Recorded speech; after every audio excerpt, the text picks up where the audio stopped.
First of all, I want to apologize for the bad quality. The camera vibrates, comes out blurry. So I'm probably not going to show you the scenery in front of me because it's going to look like shit, but you can kind of see me better. So that's why I'll do my talking story podcast show, whatever you want to call it, while I'm driving, do a little multitasking. But as we pull out of here, I'll show you what I've been looking at. I gotta come back to this region and do this. The Glendale Canyon is the most celebrated section of all interstate highways, and I just went through it. It is pretty kick-ass. I didn't do anything. I just right now I'm just focused on getting back to the Bay Area. But when I get there to Marin County, I'll do hopefully a couple cool videos of cool shit there that I've been always wanted to do. And then I'm gonna set out. My daughter really wants me to come see her, so I'm still a Craig on Friday every day. I ain't got no job, ain't got shit to do, and I'd love to put together a trip to go out and see her, and then take her on a trip. She's not working. I'm hoping she'll get a job at her community college, so it doesn't start until when school starts, and then she'll have the next 2 months off, and she'll have a good work schedule. Um, I'm in an empty stall at a truck stop, but this stall in the shade on the edge here is out of service, so it's a nice little spot. Um, but right in front of me is the last little bit of the Rocky Mountains that I just came through. These big old white sandstone mountains, I think, or something. They're just it looks like they're made of sand, from what was the bottom of the ocean a long time ago. But yeah, the Colorado River, runs right down along this road and with it, and it's beautiful. They have these 4 rest stops that are just riverfront. Um, so so anyway, we're going to talk about a lot of stuff today. Talk about rest stops, uh, water quality, um, politics, this journey, the things I've learned on this journey, the insights I've gained, which there have been some.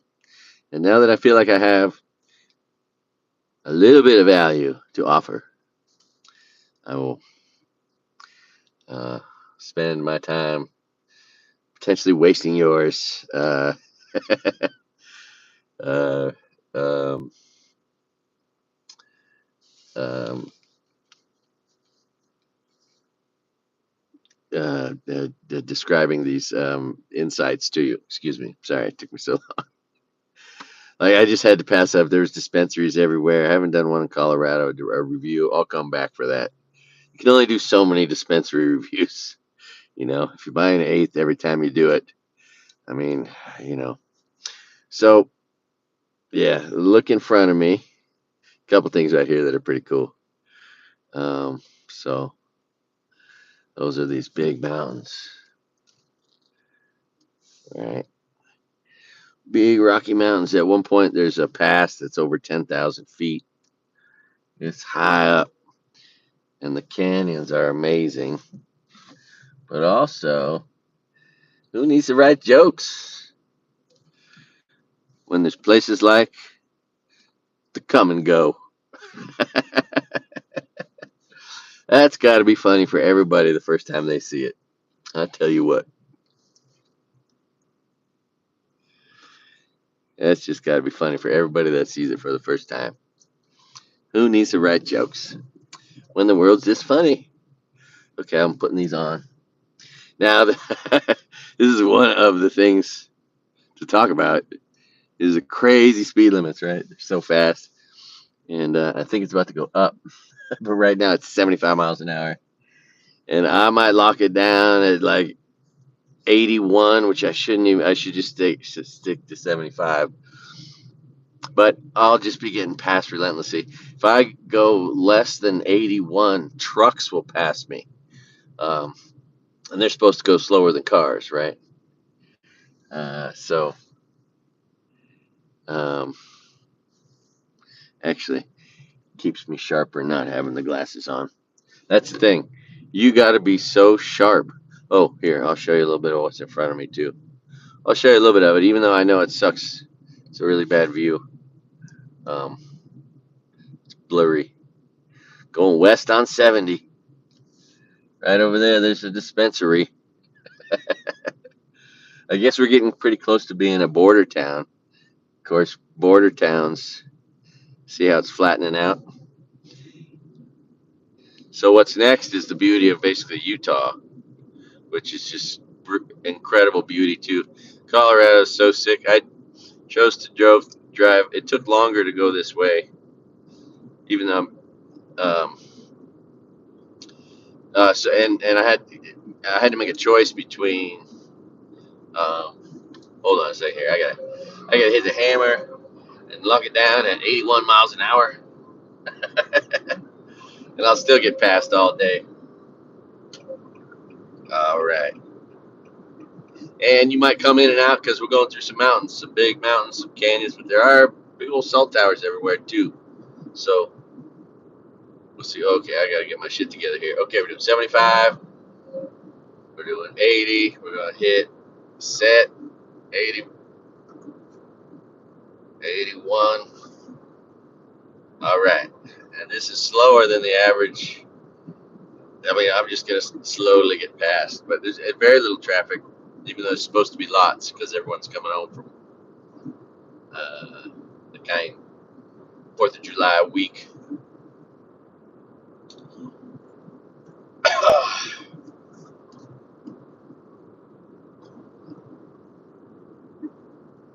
Oh, both my ankles are swollen. It's ugly. Another dispensary right there called Bud's Dispensary. It's got a little village there. It's kind of cool. I'm gonna come back. We'll do a slow crawl through all this, and I want to. I've been thinking I would love to do photography. I guess you call it, of take lots of pictures of specific things. Document town squares, post offices. Take pictures of post offices, town squares, um, roadside parks or rest areas.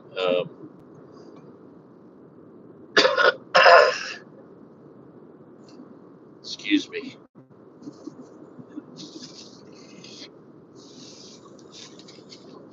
All right, that's better. What else? Um, anyway, um,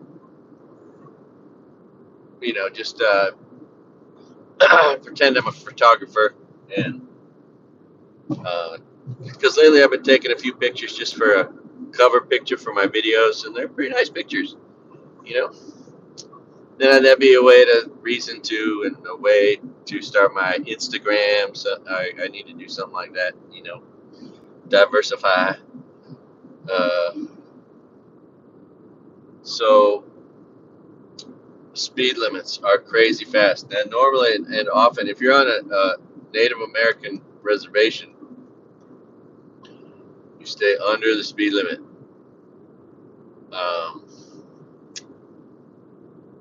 All right, now we're going down to 65. So I'm dropping it down. And when it's 65, you can get away with 70, 75. But when it's 75, 80, 85, man, don't bother to go over 85 or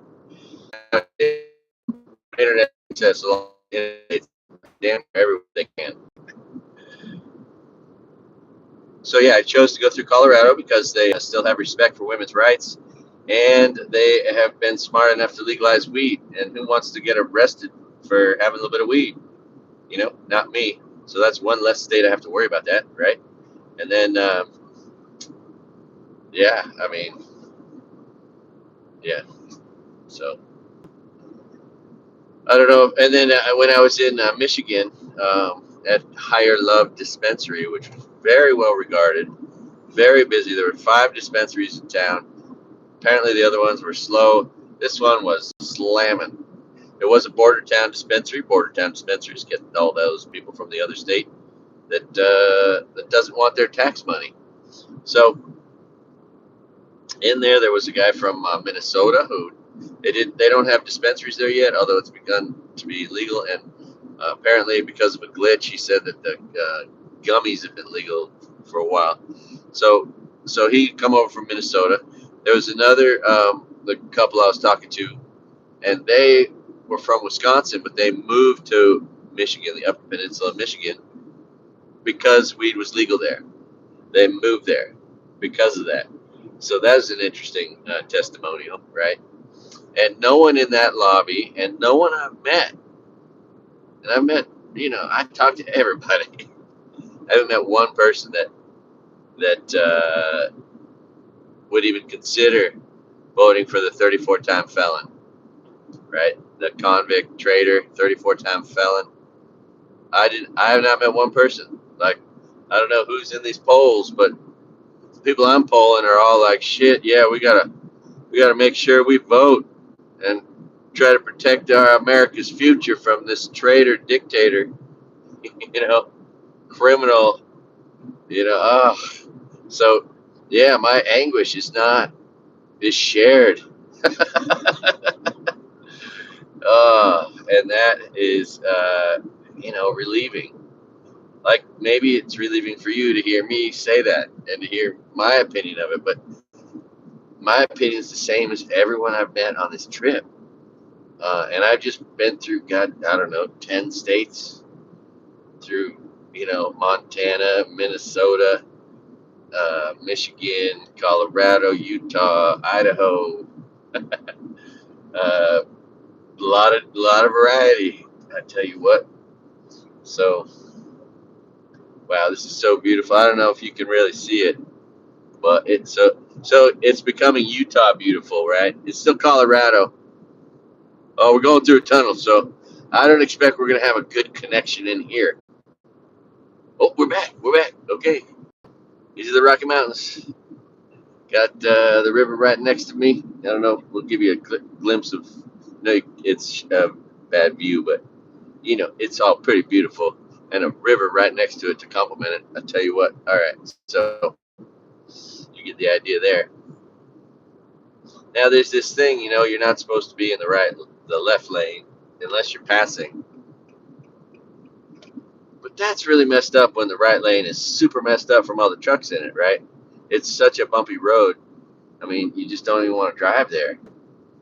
So it would suck if you got a ticket for being in the left lane when you were just there to save your car from being completely destroyed. And this video, it'd be a lot more bumpier. So I'm in the left lane right now. Breaking the law, breaking the law. All right, so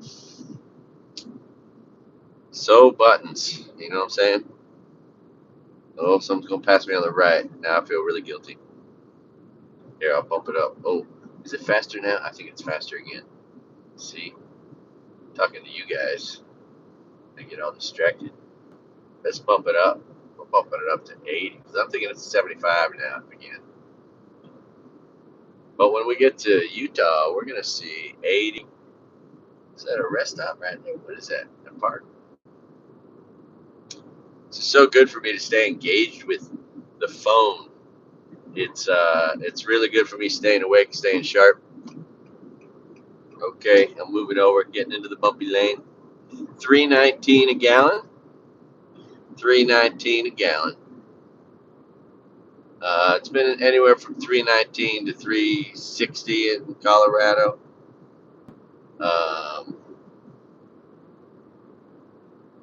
Yeah, and everywhere else, $3.09 in Nebraska to $3.50.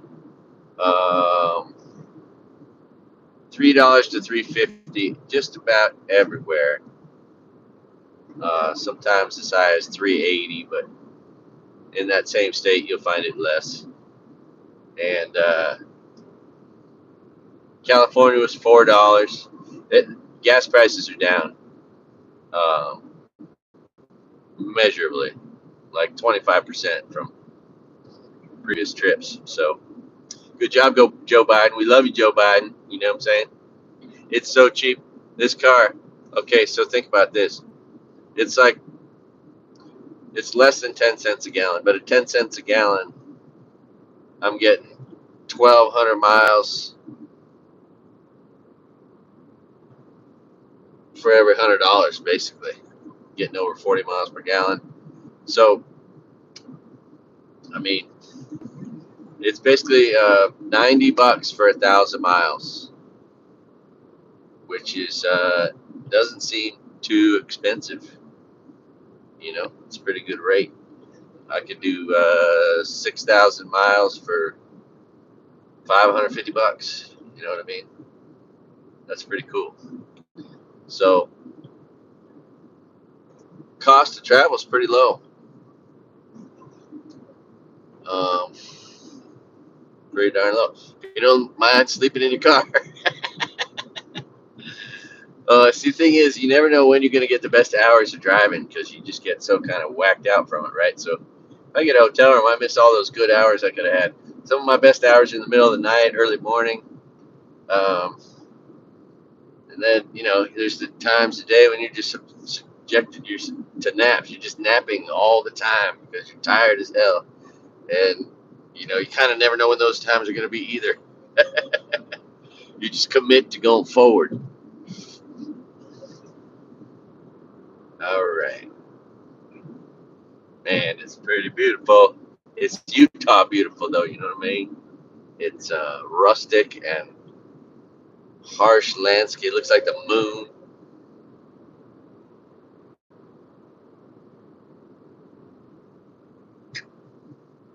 Utah doesn't really do much for their rest stops, but yeah, Michigan does a great job.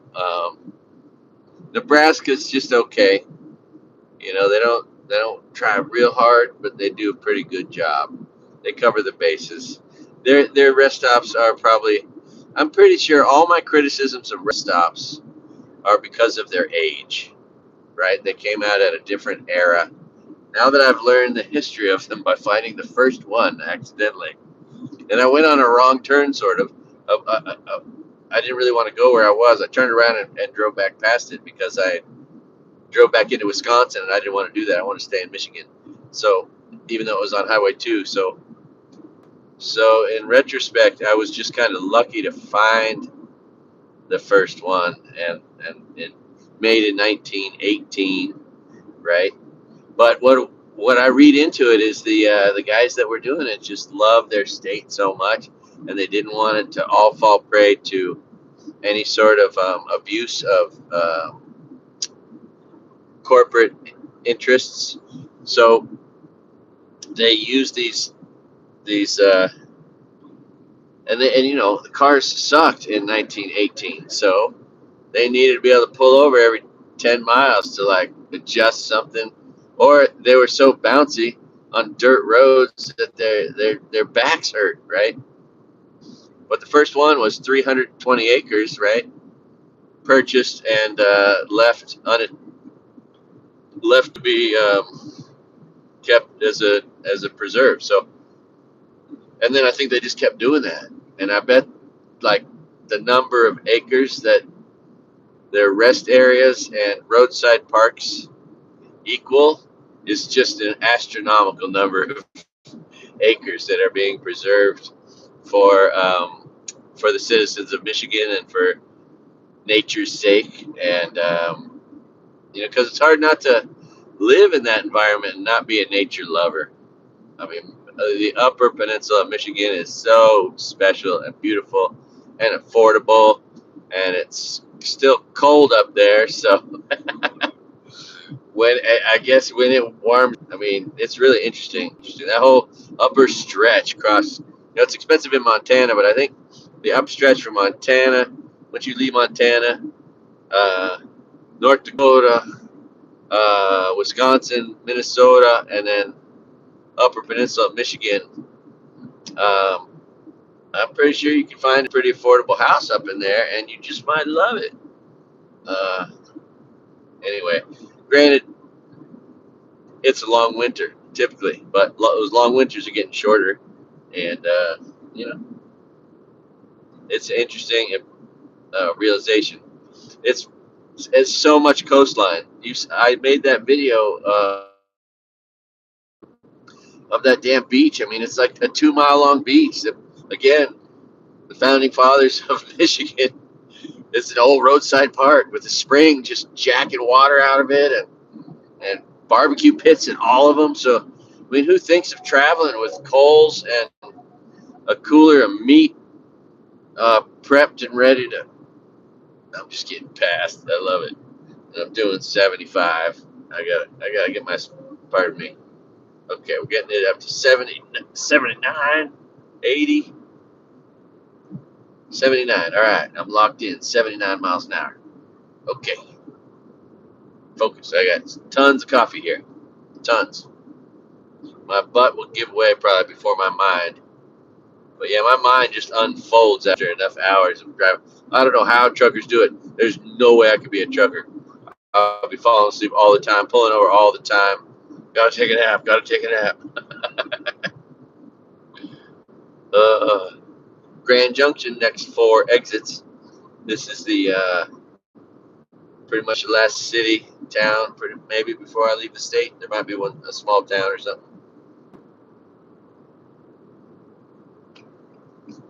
Set this down. Let's get 2 hands on that steering wheel. All right.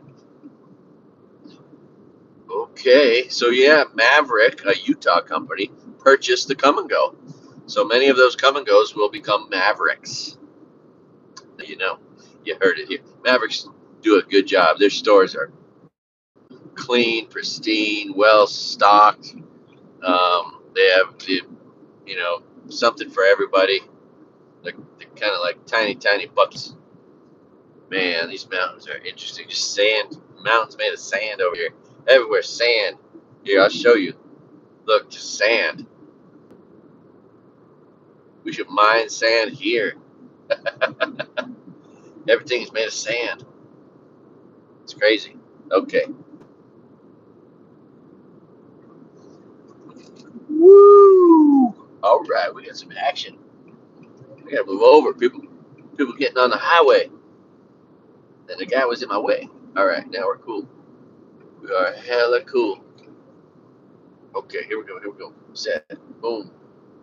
70. Okay. Okay. All right. All right. We're doing 79 miles an hour. 75-mile-an-hour speed limit. That was just shocking to me at first. You know what I mean? Like, holy crap. Speed limit sure got jacked up from 55 to 85. 30 miles an hour faster. I mean, that is just such a big jump. It's crazy. I think we might see 85 in Utah. We'll see. I'm going to take the road up through Provo, where the dry bar is.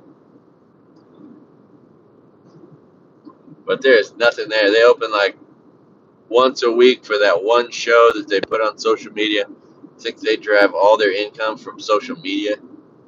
It's an interesting business model and a total disappointment if you ever try to go visit the dry bar. It's just going to disappoint you. I did once. But across the street, there's this nice, adorable little coffee shop. So you got that to look forward to. All right.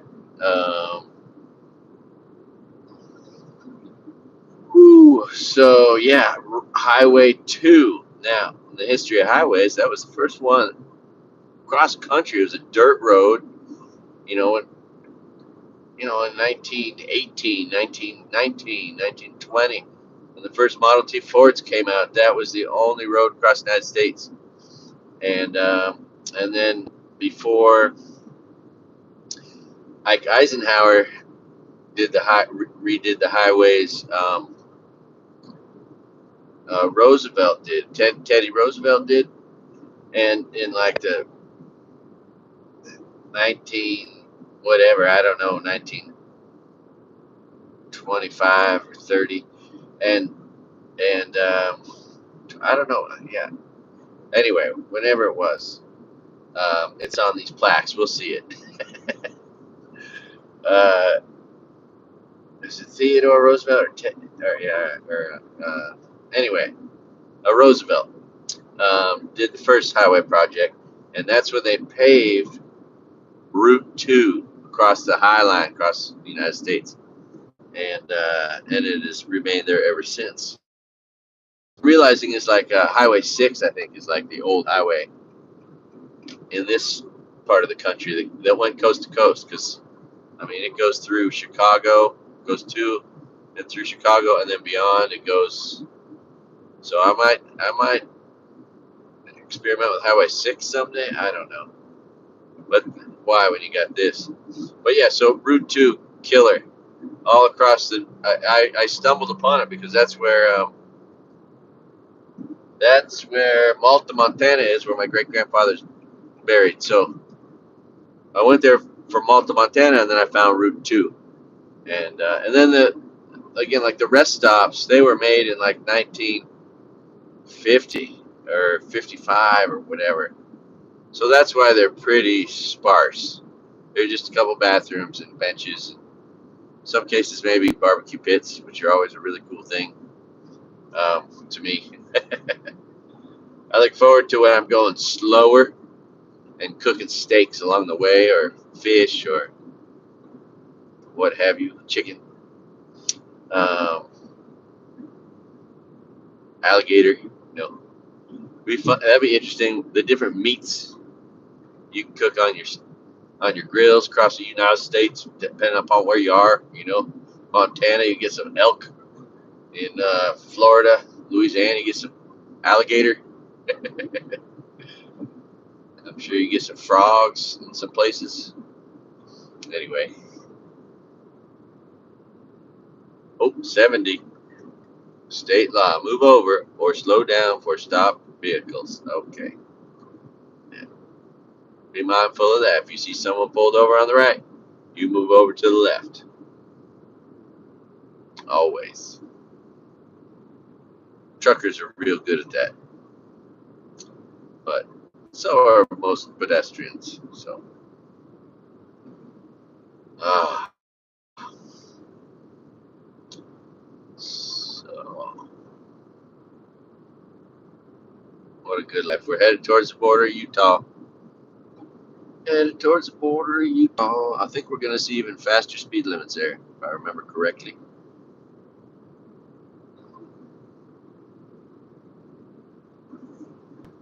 Oh, right. So I made a new friend. I drove to the. There's uh, there been there was one other very similar, but there is a person who supports my channel more than anybody else. Uh, by a thousandfold, by thousands of fold. And so it seemed like the right thing to do. I drove to meet her, and nice lady, nicest lady ever. I feel like we're friends for life already. And so that was really cool because that might have seemed like an odd thing to do for someone, but not for me. It seemed like the only thing to do was to thank her. So that was really cool. That went really well, and yeah, I was thinking about driving all the way out to um, the East Coast to see my daughter, but it would have just been too much. Put too much on my plate. So I did the sensible thing, and I still may. I think I might have to extend my trip a few days and get another little plane ticket, but that's okay. That's not going to be too expensive, and um, life is good. Just lucky to be alive. At this point, most of the trip is successfully achieved. The odds are getting less and less that I can hit a deer or a turkey or a beaver or all kind of critters crossing the road. A skunk. A porcupine. I think I saw a porcupine. Not sure.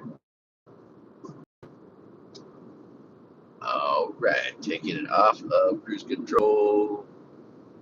Slowing down for this guy with his mountain bikes. Getting over in the fast lane. Ooh, this car stinks. All right. So yeah, now we're getting these Utah mountains, these red striated Utah mountains. You know, the red ones.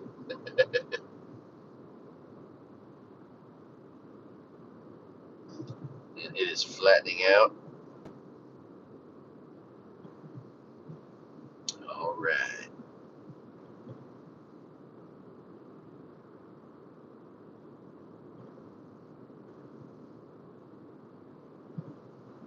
So many museums and parks and state parks along these interstates. Like it would be interesting to pull over almost at every single one and try to see what's enjoyable about it. Spend a little time there. I mean, there's so many. You know, it makes it every little town, every every city or town of all different types. You know, they would all like to have one thing that will get you to pull off, go into their town, spend a little money, consider buying a meal, some gasoline, you know, a souvenir. And so museums are often a real sensible, easy pull, especially if there's stuff from their town that they can show off, you know, where Buffalo Bill lived or whatever, you know what I mean? Lincoln's town.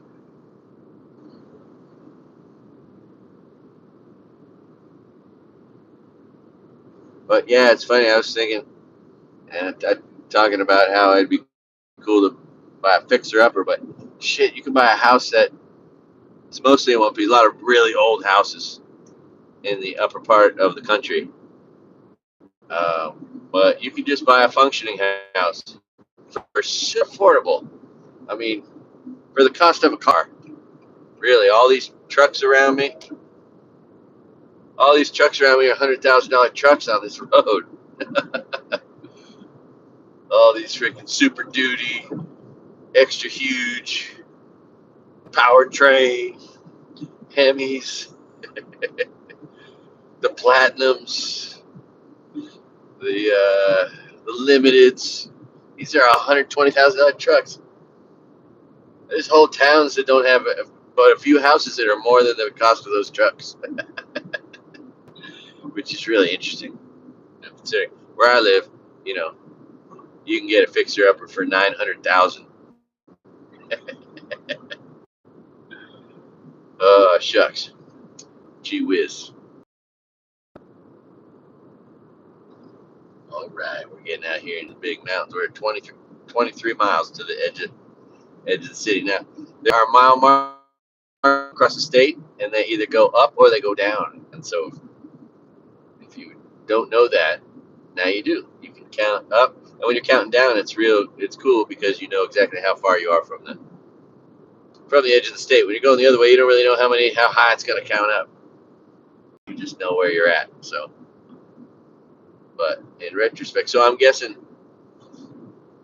there are dispensaries on the border. Oh, a bunch of them that do a huge business for all those nice people in Utah that smoke weed. Oh, gee whiz. Let's pray that women show up to the polls this year and save themselves from the shitty people that vote against them. Oh, I was talking to my friends like, all you women know each other. You know, you need to call each other, drive each other to the polls, support each other, drive each other to go make it fun to go sign up to vote. You know, check in on each other.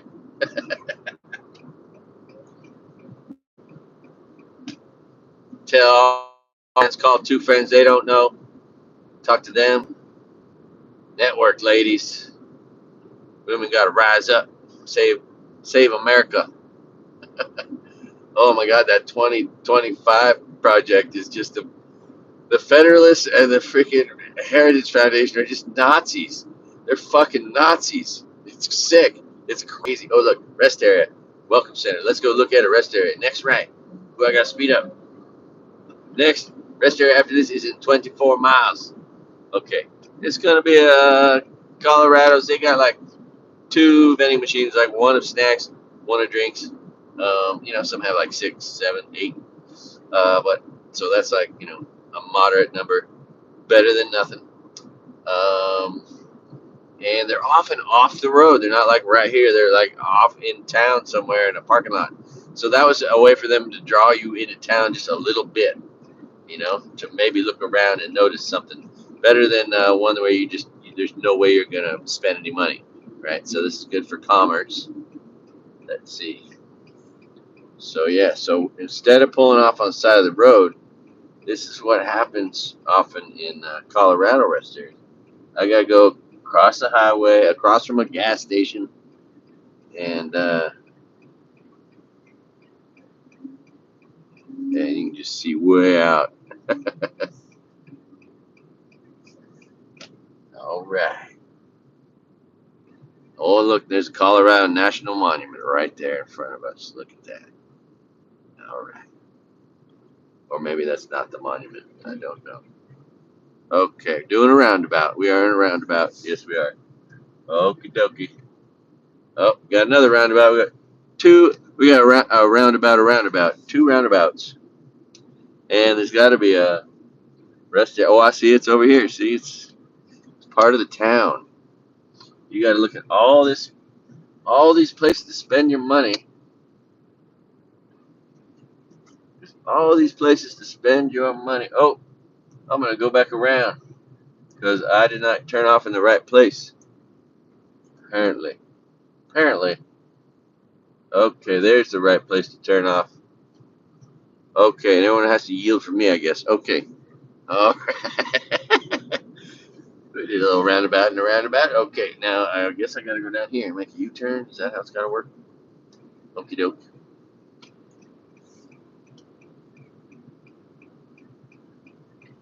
All right. Making a U-turn, making a U-turn. Let's let's do a rest stop review live.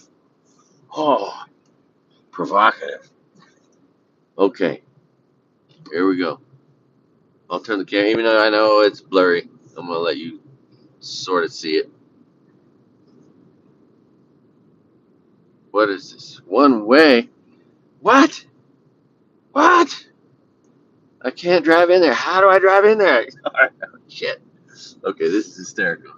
All right, I gotta go around the same roundabout again. Oh my God. Okay. All right. Okay. All right. Here we go. And now I'm gonna go deeper. Deeper. I'm going deeper. Okay, I can't go there. I gotta go down here and go left. And go deep into this town just to get into this thing. And if there's no signs, how do you get to that rest area? Oh my God, this is funny. Okay,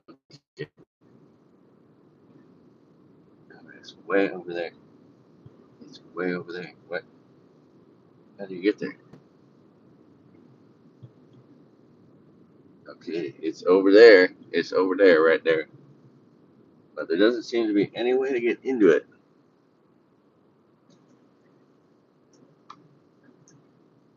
How does someone enter?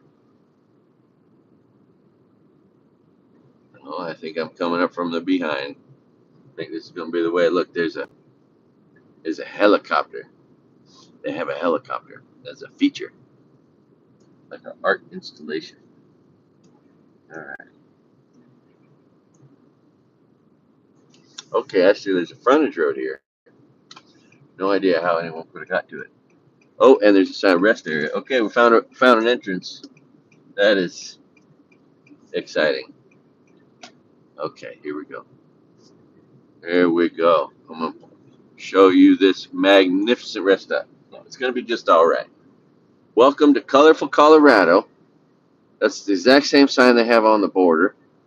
I have been to this one before.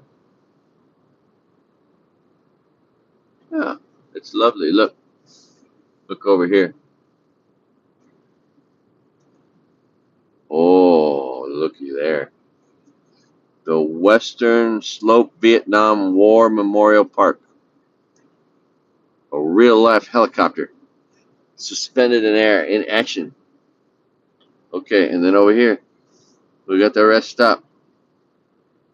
We got the Colorado Welcome Center with some benches, a table and chairs, no barbecue pits, a lovely big grass field, a clean bathroom, some boards to read about various things about Colorado, and there you have it. And we're gonna keep on going. We'll keep on keeping on. All right, so pretty good, right? It's got two vending machines in there. It's got a clean bathroom.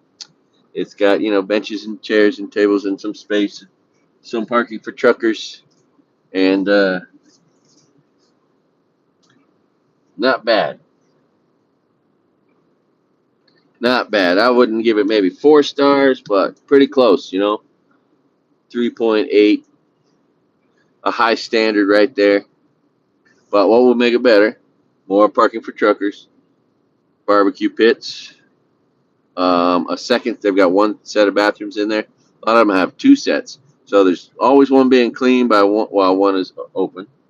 Um, yeah, 300 acres behind it. Yeah, Michigan has more rest areas than any other state by a multiple of 10. It's impressive. Oh, my butt is starting to hurt. Maybe I should get out of the car. Now, let's make progress. Let's get into Utah. East going west to Utah.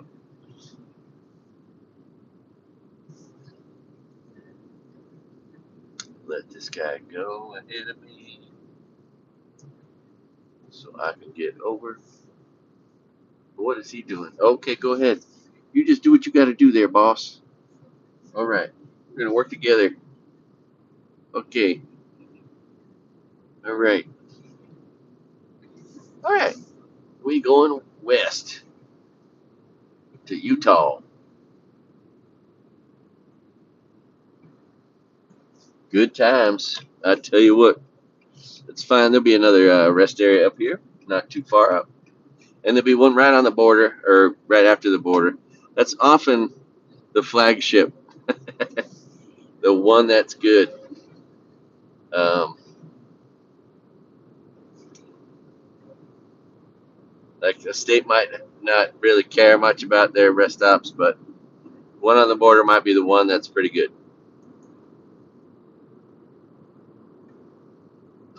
I think in some cases, if I, I'm guessing that in some cases, some law enforcement agencies like to use rest stops as a way to identify people coming and going from their state, and there's likely, I mean, there's surveillance at some of these rest stops.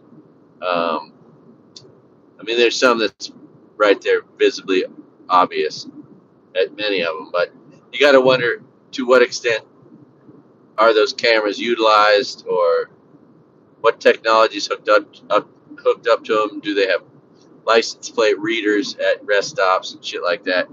You got to wonder. Oh, look, a water park. Oh, killer. Holy shit, killer.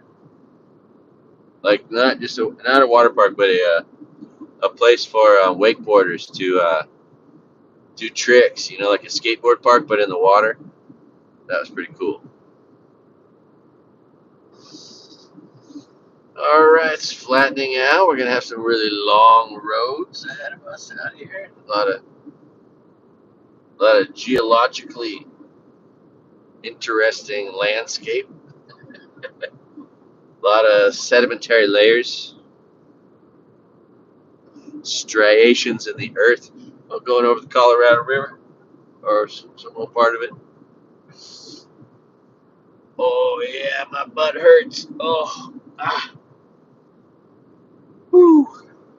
I suppose if I lost weight, my butt would hurt less because there'd be less weight on it. One more reason it would be helpful. I haven't been drinking anything pretty much. Um, a beer now and again. But I don't even need that, or I don't. Hoping to completely eliminate alcohol. That'd be a real good step in the right direction. But I'm close, so I shouldn't beat myself up for being close.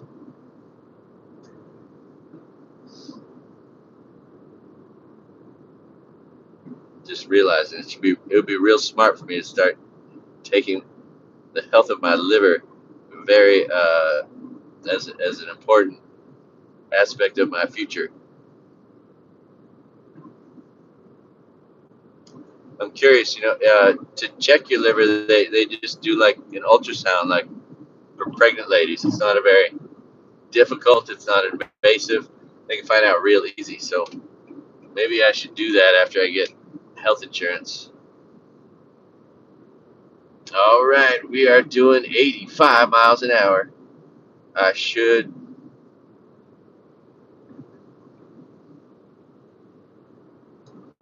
back it up to 80. Okay. All right, we're at 80. We're in cruise control. The feet are comfortable. Okay. What mile marker are we at?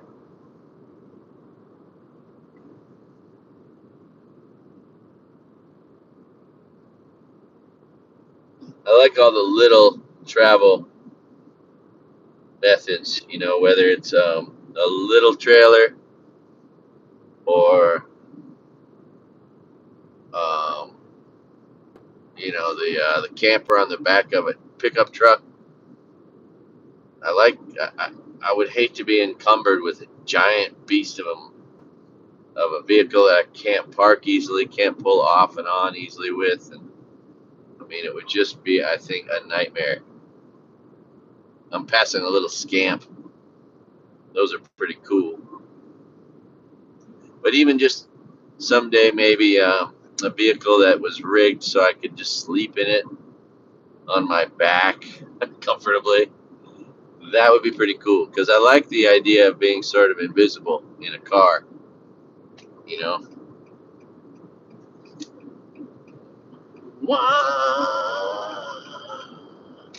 Oh man, I just want to thank Joe Biden for these beautiful roads I'm driving on. You know what everybody's saying? It's like nothing. It's like nothing anyone's ever seen before. Everyone's been saying that he's the greatest president, better than Washington, better than Lincoln. It's like nothing anybody's ever seen before. No one's ever seen anything like it before. It's incredible. So many accomplishments in one 4-year period. More job creation by more than double or triple than any other president in history.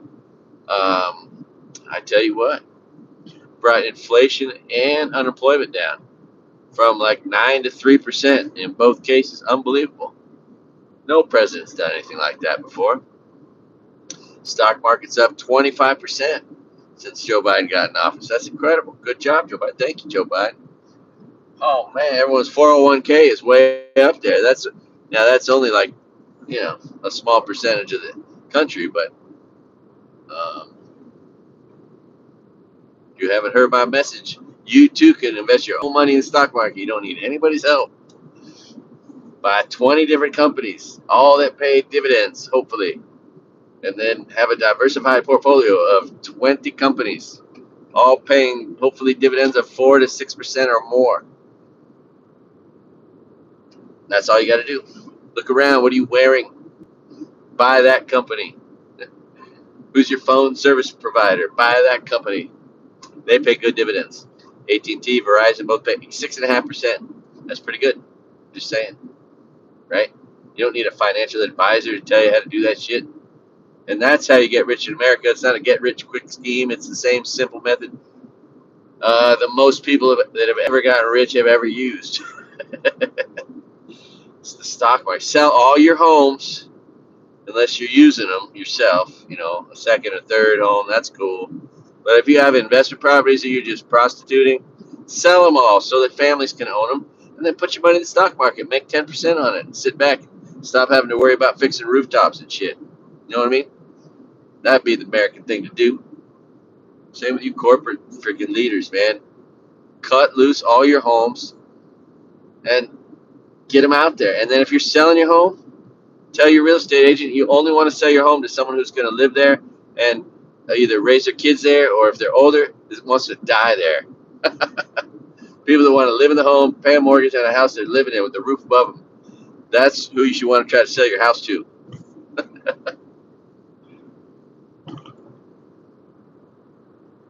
It's crazy. There's a bunch of artificial elements jacking up that cost of housing for everybody, and that's where all the real inflation lies. And it's just greedflation.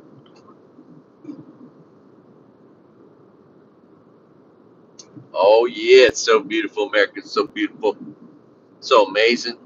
Ooh, a big old farm down there. What if they're growing weed? Big old beast right here. An Expedition Limited. See right there, that's $100,000 vehicle.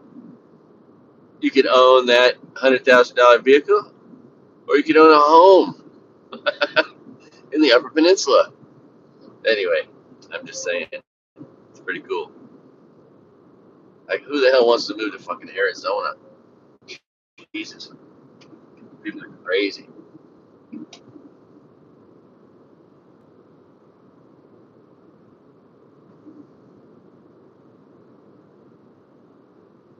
Sorry, if you live in Arizona, I know it's got some good parts.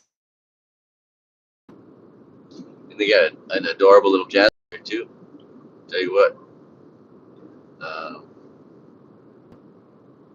but yeah, Michigan is an interesting state because it's never really between two places. Although, if you're dumb enough to get tricked by Ohio and freaking Indiana, those asshole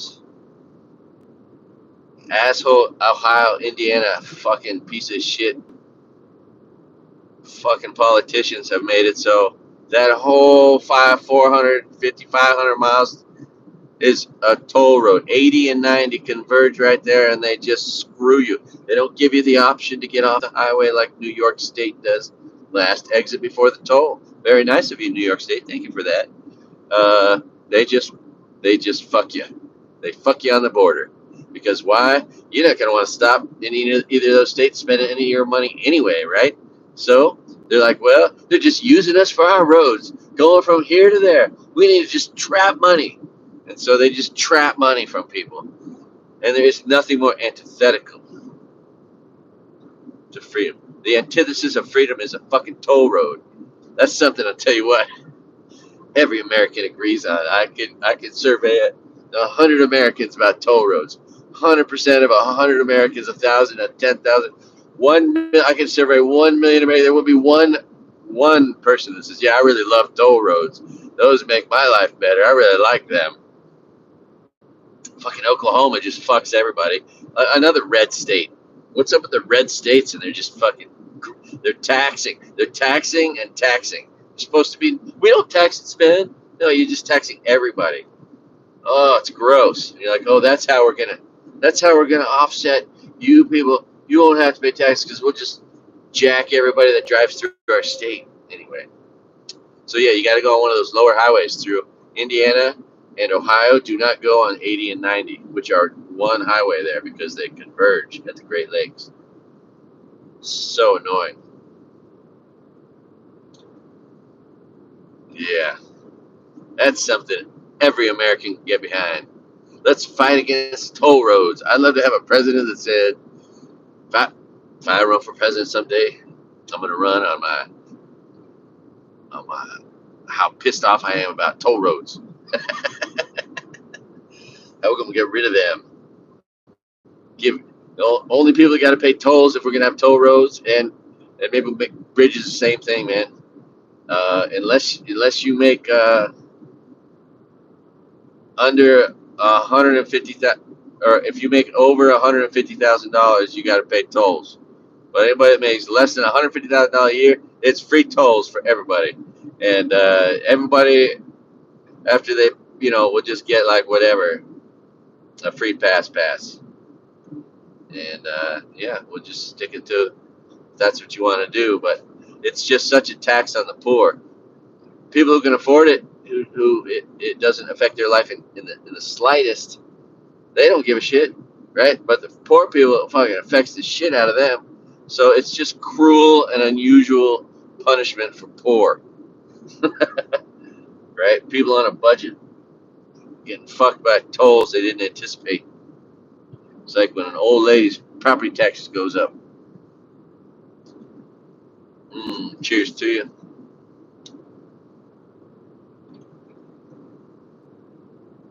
Uh, oh, we are out here in the tundra, in the desert tundra. What do we got? We got juniper everywhere. Juniper berries, juniper trees. They're very oily and they burn hot and they can withstand everything. That's why people like to put them in. We had some in my yard growing up. Boy, easiest plant to ever grow. It'll grow out here. Yeah, I'll give you a glimpse. But I'm looking at it, I know it looks like shit, but you can see all the striations over here, striations over there. We got cliffs.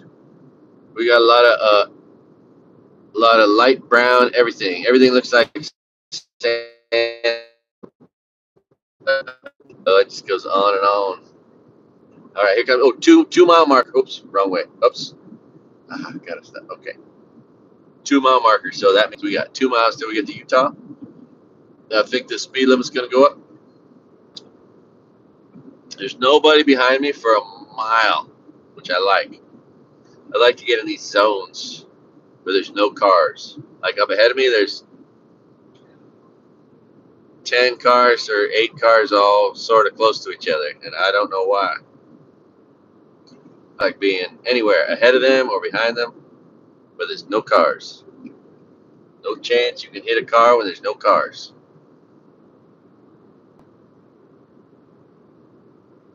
Alrighty. Well, the price at all the dispensaries have been pretty comparable and affordable. None off the hook that I've been in, like $10 eighths or whatever, but 15, 18, $20 eighths or 15, 18, $20 grams of concentrates. Um, so generally, leaving beautiful Colorado. And a big sign right after that here. And we're dropping down to this big old valley. There's the sign up ahead on the right. If you look for it, you can see it, but not really very well, probably. Welcome to Utah. Okay, there's the sign. Welcome to Utah. All right. Now, I'm going to take it up a notch because speed limit just hit 80. See this? I don't know if you can see that, but right there, 80 coming up right there. 80 miles an hour it said on that if you couldn't see it because it's so blurry. Anyway, let's get it back over here. All right. So yeah, we are at 80. So now let's get it down to, because trucks are going to be flying too. I just hate getting passed by trucks. Whatever speed I go, I want it to be 1 or 2 miles faster than all the trucks and the trailers. They all kind of max out at a certain speed, whatever that is based on the speed limit. And I just always want to be right above that. 6 Grand Army of the Republic Highway. Yeah, I think Highway 6 is one of the oldest cross-country routes that this road mimics, um, like Route 66 has its bigger highways that mimic it and then took its place. So I think 6 combines with this at points and then splits up. Ooh, another rest area. Another rest area. That's good because my ass hurts. Except I got these big trailers here. I don't want to have to aggressively get up there and get in between them and then cross through them. And so I'm just backing off. Backing off so you can see I got all these old line of trucks and trailers. This one in front of me, this is the one that's kind of weird because they're so slim and tall. You know, they look like they just blow over. Look at this thing's all over the road. They look like they just blow over. Oh, it's a view area. It's not a rest area. It has restrooms though. Should we go to the view area? If I stop and the camera's still, you might be able to see a little bit. So we'll do that. Could also photograph vista points, right? And do essentially a book of vista point pictures, which would be pretty cool. Or viewing points like this.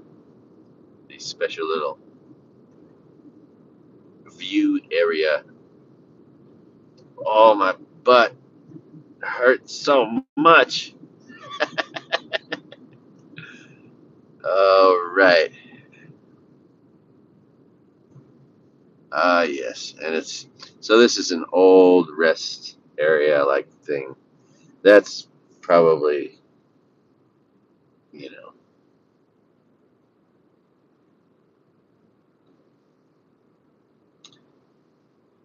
this got to be a 50-year old viewing area at least. All right, what is there to view? Got some rocks. All right, let's view at the viewing area.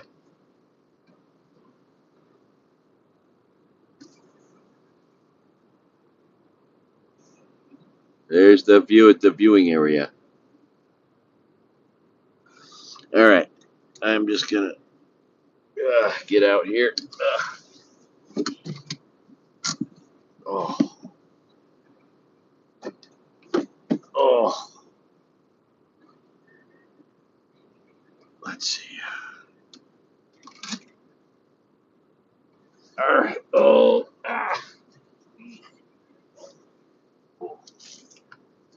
Oh.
Better this than a tornado, I suppose.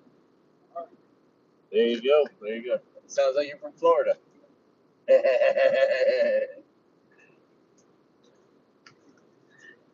All right.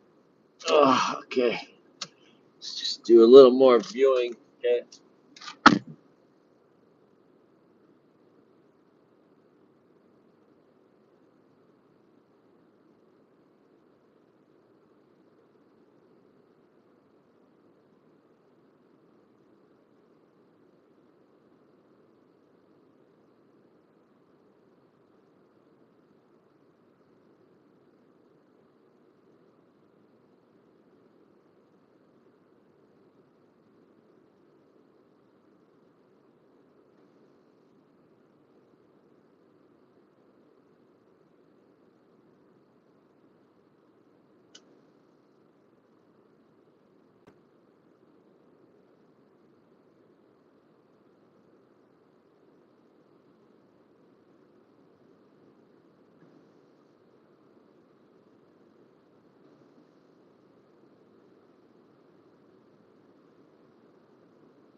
All right, car's off. Pardon the phone there, or the camera. Let's go. Check out these nice people. This is right over the border now. Where was it I saw this same thing? Right over the border in Arizona, coming down from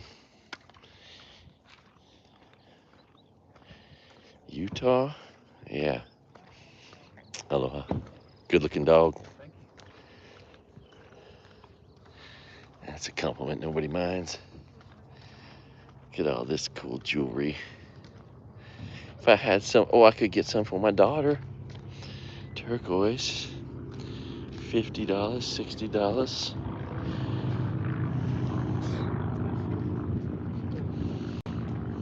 Look at all this. $25. Let's see here. I can't really see my phone. All right, I think that shows it pretty well. Pretty cool. Good morning. How you guys doing? Right on. Everything you see here is handmade from the Maui reservation. I believe it. Right on. Northern Arizona. Cool. Yeah. I saw something similar, like you said, a rest stop just like to the right of the Grand Canyon, Okay. coming into Arizona from Utah. That's where she's from. Yeah, it might have been, and she had these pictures of that her late husband had drawn. Is it? Oh, not her. Okay. Yeah, and I bought one. Okay. But so, yeah. So let's see here. Yeah, we just came over to the Grand Canyon Cool. 4 days ago. Nice. Yeah. Nice. Yeah, we like doing this too. Cool. Right on. Okay, I got to try to make a decision. Okay. Um, those turquoise necklaces sure are cool, aren't they? I'd love to get something with some turquoise for my daughter. Lucky to have a. We get all our turquoise from the Kingman mines in Kingman, Arizona. Interesting.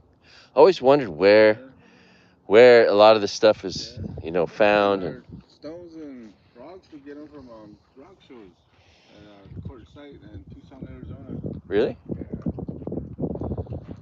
Yeah, like I've seen these shows where these guys, out cracking rocks and finding jewels and shit. Those the arrowheads. I like the way they crack the shit up back on there. Oh yeah. Yeah, the way they do that in the forms. It's like an art, Yeah. Right on. Okay, I gotta try to figure this out. You got anything that you like? Is anything good luck? Turquoise, really. Turquoise is, yeah.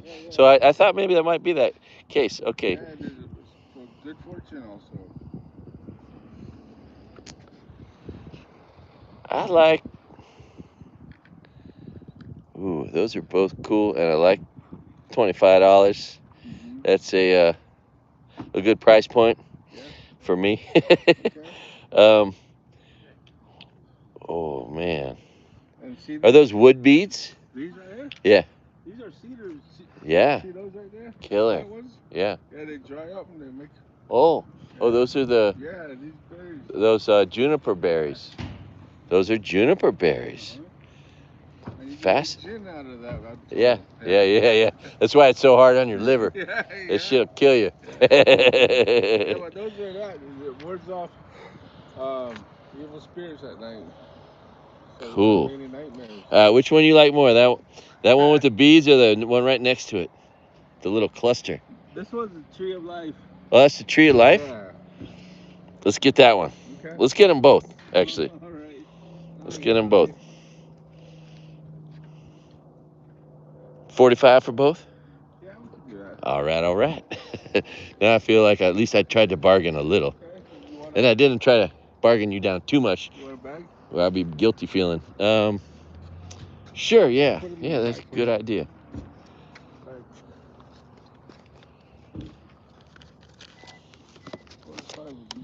Here's 40. Give Here, it to will you hold that? while I do this. And then let's see if I can find. There we go. 5. All right. There you go. What's your name? Bennett. Bennett. I'm Craig. Good to meet you, Bennett. Yeah. Aloha, brother. Yeah. I live in Hawaii. Okay. I'm on a big old road trip. All right. Yeah, it's nice. There's so much cool stuff to see. I just Yeah. drove to the Upper Peninsula of Michigan. Yeah. Oh, you got to go there if you've never been. It's so special up there. Okay. And it's so like pristine, so much water. Um, and everything's simple and I affordable. live down in Phoenix, and there's this MMI Motorcycle Mechanics Institute. Yeah. A lot of people from Michigan go down there Yeah. and go to school. Yeah, and if you like travel, you wouldn't believe it. There's like 500 rest areas in Michigan. Really? Yeah, it's the state with the most of them. The first one in America was there in 1918. And they all have barbecue pits, so you can cook out at all of them. I would like to go once where the elevation's at, Yeah. We like those kind of rest areas. Yeah, we just take our stuff here and there. Right on. I hope you have a successful day. All right, man. Again, what's your name again? Bennett. Bennett. Craig-Bradley. Okay. Good to meet you, Bennett. You have a great day, brother. Aloha. Yeah. Best of luck to you. Thank you. All right.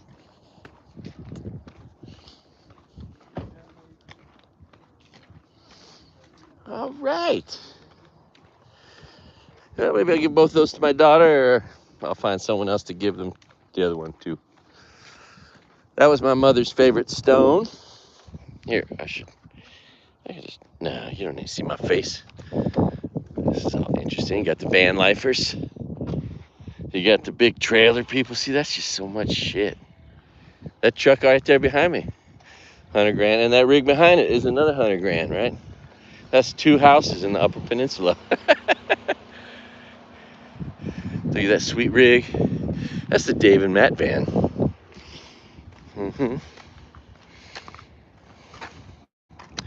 Ooh, that's hot for if there's animals in there.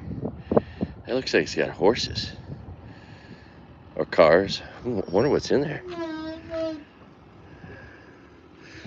All right. How y'all doing? You guys traveling in the van? Oh, this beast. I was just up in the Upper Peninsula of Michigan. So beautiful, but most of the homes there cost about the same as that car. All right. I can see again. And it's not too hot. It's not too hot. Okay. Isn't this fun? We're traveling together, you and me. Gee whiz. Heck. Son of a gun. Oh, she's got a banana peel. I saw this.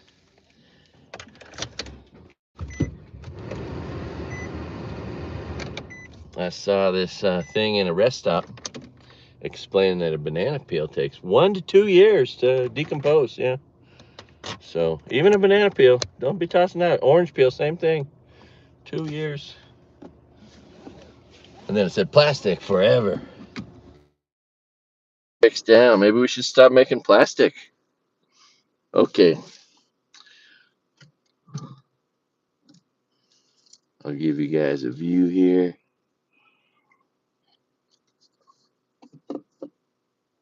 Oh.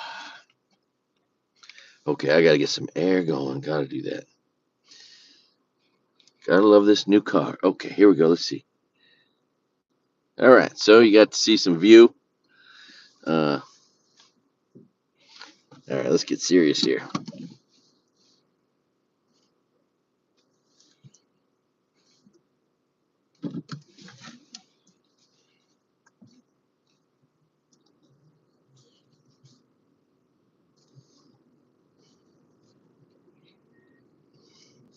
All right. Hey. That's a 70s reference that most people won't get. Uh, Rerun. Hey. Okay, good times. Here we go. Hammer. I gotta get up 80 miles an hour. Yeah, pretty soon there's going to be a rest stop. You can probably pull over there. You know, why not? This is how I avoid falling asleep at the wheel. I just stay engaged in rest stops. Okay, let's see. Oh dear, I got pulled over, so I want to be in the left lane, but there's a car on my left, so no, I don't know. Oh, you know what? The view's going to be pretty kick-ass here in a second, pretty sure. We're going to descend down into one of these big valleys. There's going to be a road you can see for 10 miles. That shit is cool. Never gets old. I'm perpetually fascinated by the houses, that are standalone houses that are everywhere, all over the U.S. Like, what's going on in that? There's one right over there. There's one house, nothing near it. There's a water tank. That's it. It looks like it's abandoned, maybe,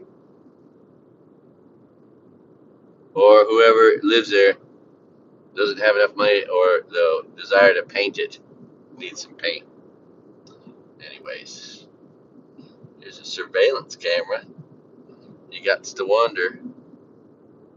Now, if I was a bad guy, I would be on the small highways for sure. With all the surveillance out there. And again, you don't know how much, if that camera's even on, if someone's watching it, if it's being run by AI, if it's catching license plates or trying to see faces or taking pictures. You just don't know. You don't know. It's interesting. Oh, we're doing 90. Doing 90 and an 80. So, oh God, road is so smooth. Thank you, Joe Biden, for these beautiful roads like butter. This road is like butter. It's a Biden butter road. That's what I call them. Yeah, the butter roads. Biden's roads that feel like butter.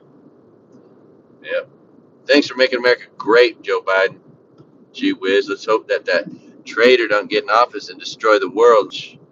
Is literally what we could be on the precipice of. Just think about the global freaking terror and anxiety and the depressions. There'll be more depression in the world. They'll have an overall effect on productivity more than anything. If that traitor, the 34-time convicted traitor, if he gets elected, what a tragedy that would be. Hard to imagine being that fucking stupid.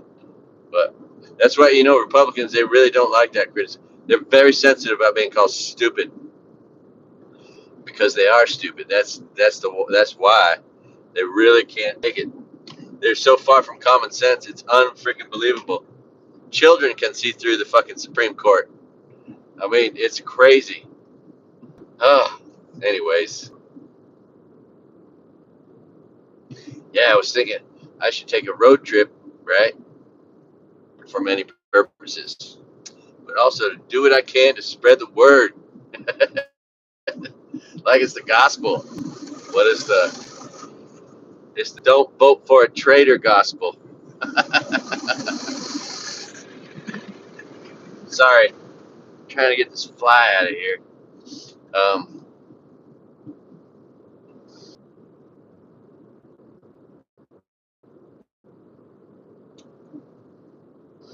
all right, well, thanks for coming along with me on my cross country road trip. Um, yeah, life is good. Gee whiz, good day to be alive and shit and shit and shit. Whew.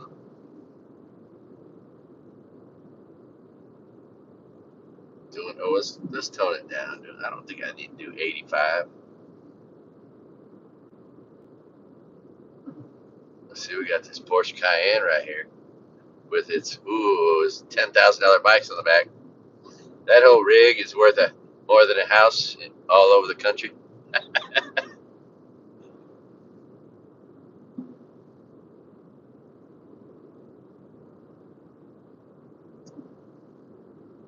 All right, slowly passing in cruise control. The cruise control pass. at 1 mile an hour faster than the guy next to me.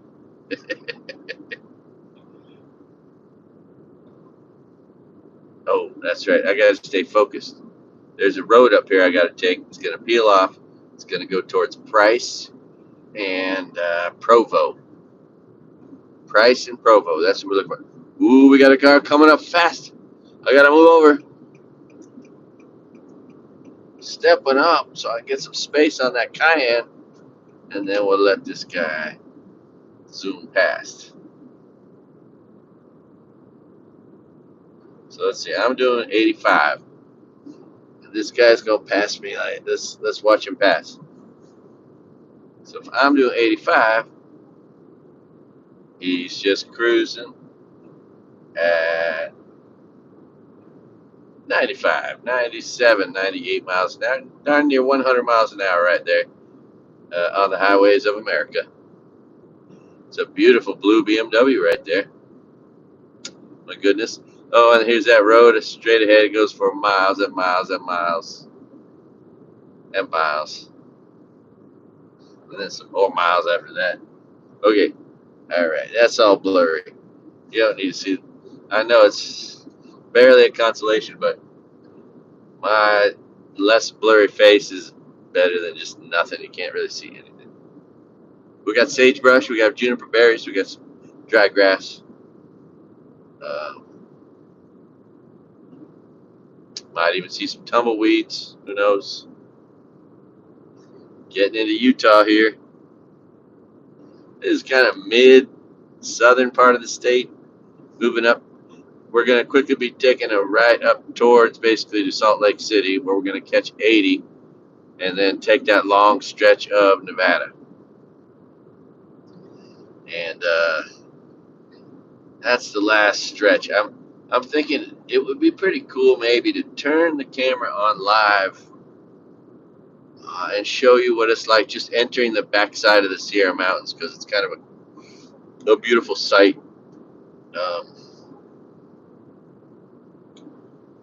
Boy, this is just barren land everywhere. Barren, not even juniper bushes.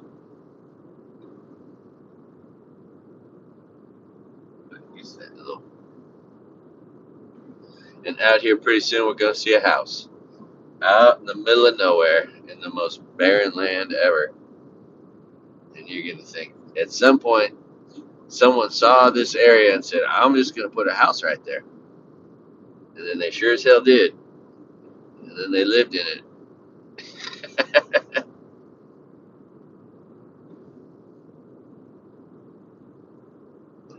Oh, so if you don't know what BLM land, it's not just Black Lives Matter, but BLM land is Bureau of Land Management land, and there are millions of acres. You can drive onto them, camp for 2 weeks at a time in any place for free.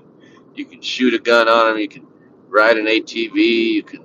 I mean, they're just open space. And though there's some Bureau of Land Management, and that's its own kind of story. Um, there's these trucks that have this thing that sticks up out the back. Thought it was a camera, but I think it's some kind of internet satellite pickup device that gives them some kind of really good connection, but I'm just not sure what it is.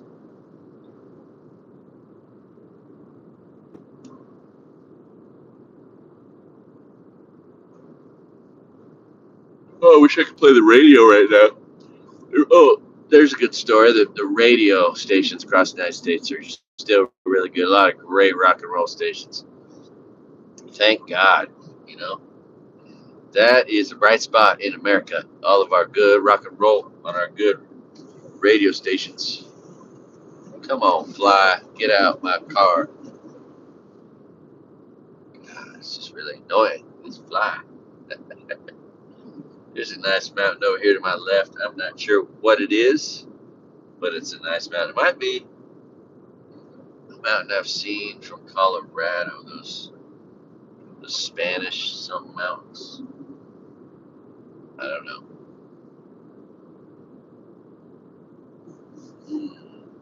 I've avoided all tolls on this road. The one toll I had to pay was the Mackinac Bridge, and that was $4, and I was able to pay cash. Thank you for letting me pay cash and not forcing me to some fast track. Oh, oh, look at that. We got our connection right back. You got just about all these interstate highways covered with cell coverage for the most part. Even you can't really tell. You can't see where it is right now. We'll probably see a tower here pretty soon in the middle of nowhere. Shoots up 200 feet.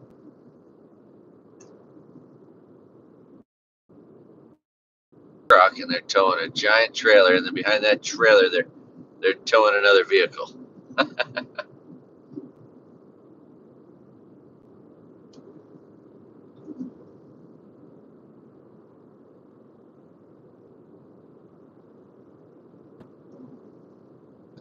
Would be cool though to have any vehicle that was durable, that you could sleep in comfortably, that parked in any parking space, and that gave you the ability to go anywhere a car could go. Essentially, those vans, trucks, even just a cool truck with a camper shell could be made to work pretty well. Nice thing about that is it would kind of go unseen, unnoticed, wouldn't really draw attention to itself, and you could just kind of be anywhere.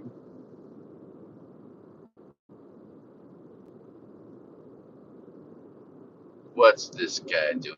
Is he gonna get over? There's a guy on the side of the road. Oh, that blue Beamer.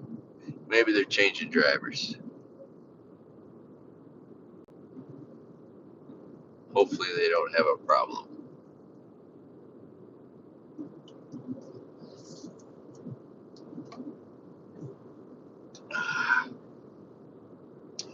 Ba, ba, ba, ba, ba, ba, ba, ba.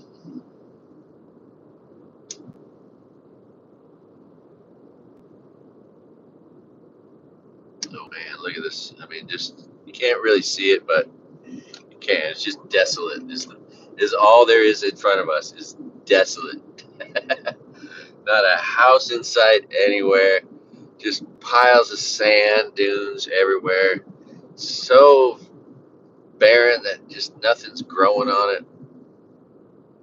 It's fascinating. Anyway, decided to show you that as much as you can see it.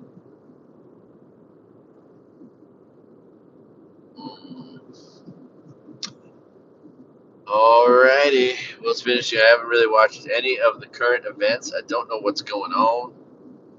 I did hear about Oklahoma. They're stupid forcing Bibles into classrooms. God, that's so 1940.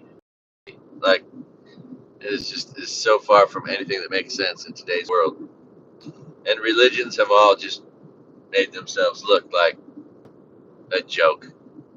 I don't know one religion that has done itself any justice in my lifetime in any way. Like, they're all crazy. They're all cults. I mean, tell me, what religion isn't a cult? It's just crazy. None of them make sense to me. What a waste of time and money and resources. All these huge buildings built on the backs of people's freaking hard labor that they could have invested in the stock market for themselves and had something for their children or their children's children. But no, they gave it to a goddamn church or a freaking synagogue or a temple or any of it. The Scientologists, the Mormons, the Muslims, the Jews, the Christians, Catholics, Protestants, they're all, whoa. Wow, there's a little chipmunk just up on his feet, staring straight out, like a meerkat or something, on the side of the road on the pavement. And then I looked like a statue. Someone just placed there, and then and then he moved. It was really cool. Anyway, wow. Or a squirrel or a chipmunk. I don't know which one, but God, it's got to have a hard life out here. There's no water. There's nothing to eat. What would that little guy survive on? I guess mice? I don't know. Do they eat mice?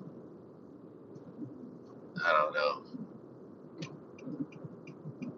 But a tough little guy, I'm sure.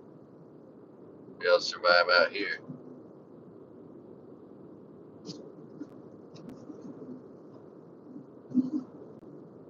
All right.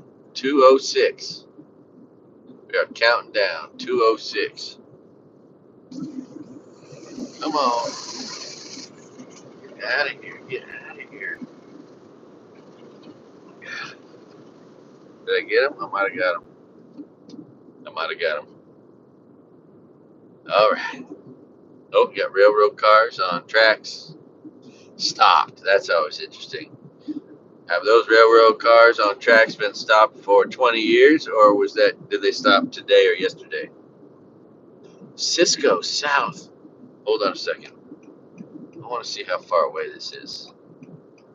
So, Cisco, Vice Television did a documentary hour about this lady that bought this whole town of Cisco.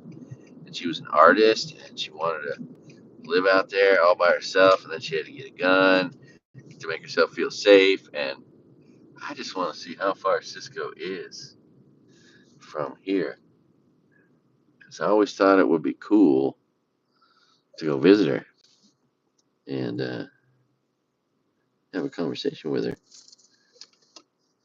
And now that I have this YouTube channel, we could just go like make it part of my YouTube channel. It'd be so cool.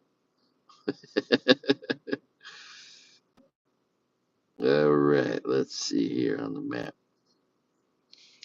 Busting out some technology. Thank God for the technology of glasses. That's some tech that I like. So you know what? I'm gonna get off this off ramp so I'm even less conspicuous. Get over here where there's just a patch of sand and a dirt road. Look at this thing. It's so dirt. It's like a place for a big truck to turn around. Ooh, I hope this isn't like. Yeah, it's hard enough. It's packed. Okay. Yeah, I'll show you what I'm seeing in front of me. We got that bunch of old rusty rail cars out there. Looks like they've been there for 100 years. We got the look. It's the curved penis. See the curved penis? Look at the curved penis. It's a curved penis. It's the symbol for a curved penis for Peyronie's disease right there on the side of that truck. Crazy. Okay, search for Cisco. Cisco, Utah. It's 8 minutes away. All right, I think that's what she. I think yeah, we're gonna go. Let's go. There's probably no internet service. We're probably gonna get cut off. But let's go check out Cisco. Let's see if this lady still lives there. She bought like a town that had broken down vehicles, and she was gonna fix it all up and make it a place for people to stay and a place for her art, and for her to make her art and to develop her. Anyway, let's just see. She was from, I think, New York, and she bought the town sight unseen. And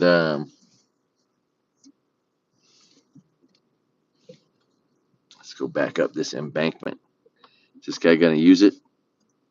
Yeah, he is. You go ahead. All right. Okay.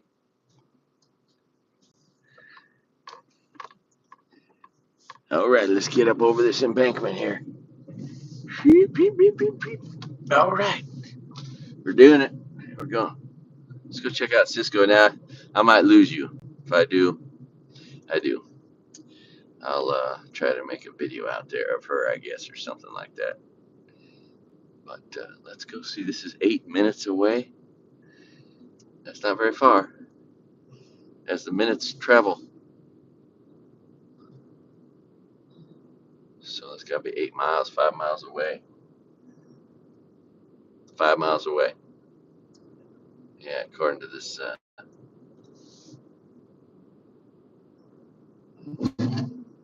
This is gonna be interesting.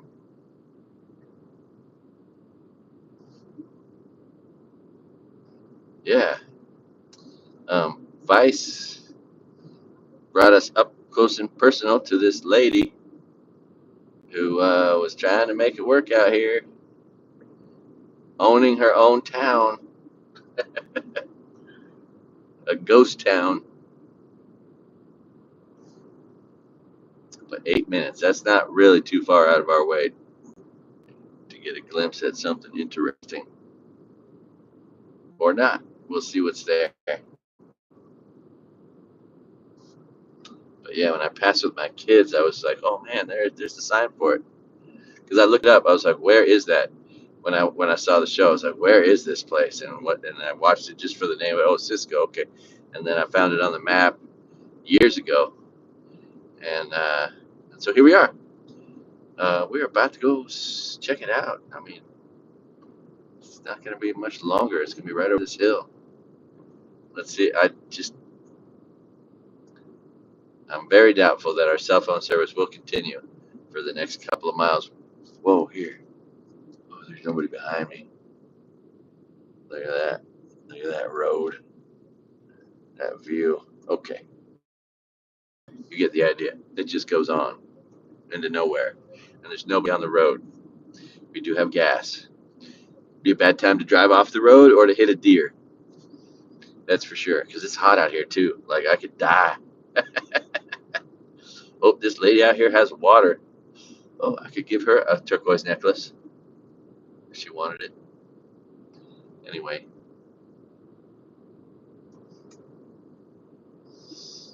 where is the town of Cisco?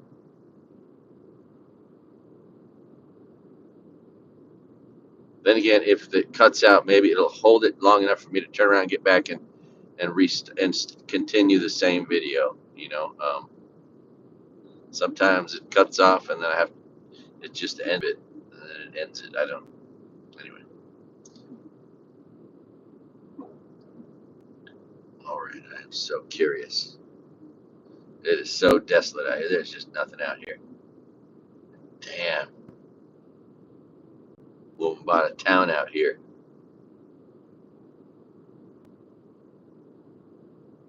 Buzzard's Belly General Store, 3 miles ahead. Cisco straight ahead. Okay, now we're getting on a shittier road. A much shittier road. Damn near. Yeah, it's paved, but there's no markings on it. And it's just one step up above a dirt road. Um, but Cisco's out here somewhere, and it's pretty close. So maybe I can see it. It probably was good for her little town's future to have Vice do that big story. I'm probably millions of people probably seen this lady's life being set up out here, and maybe it's grown since the video. But man, we can't be far away now. I see a few buildings off of the pushing up at my camera to keep my. Okay, here we come, coming up on Cisco. Yes, interesting. Okay, yes, it has grown. She was refurbishing some buildings, some old trailers and whatnot. Cold beer. Oh, she got a general store. I wonder. Okay, this is gonna be really interesting. Okay, okay. I'm gonna turn it around, even though it's gonna be bumpy. You're not gonna be able to see very well. Oh God, what happened there? Okay, what? It's turned around. Okay, that's weird. That's weird. What's going on? Okay, why didn't it? What is that? It's supposed to. It's shooting me from the opposite side. That's so weird. Cold beer. Yeah, cold beer. Well, anyway, we'll get the. We're in Cisco, and I can't turn the camera around all of a sudden for some reason. I don't know why. There's some van lifers here, some tourists who are just like me. Shit. Very interesting. Very interesting. Okay. I'll get the camera out the car here. Where's the store with the cold beer?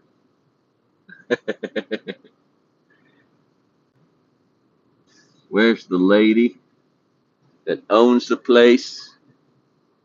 Yeah, I have seen some of the stuff. She's really worked on it.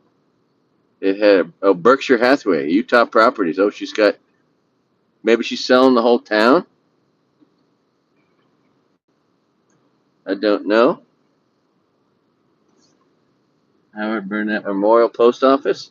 I remember seeing that. Oh, Buzzard's Belly General Store. Maybe she's working in there or has one employee for her town. And interesting. And she's maybe selling a lot. You could buy a house here, maybe, or she's selling the whole town. I don't know what that Berkshire Hathaway thing was, but very interesting. Okay. General store open. Parking over this way.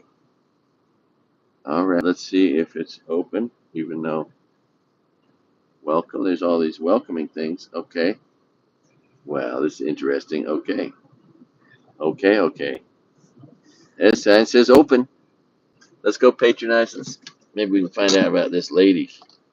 Find out the story. All right. Here we are. Now, what is wrong with my camera? What is that? Oh, it was zoomed in, or and maybe zooming it somehow. Man. Oh no. All right. Well, I'm just gonna turn the camera around. That's fine. Okay. I'm not the master of technology. That is for sure. Here, let's make this a colder area to bring my phone back to. Let the car run, maybe. Let's see here. It's weird because it's like it's the opposite but the same. It's like looking in the mirror. That's so weird.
In here somewhere.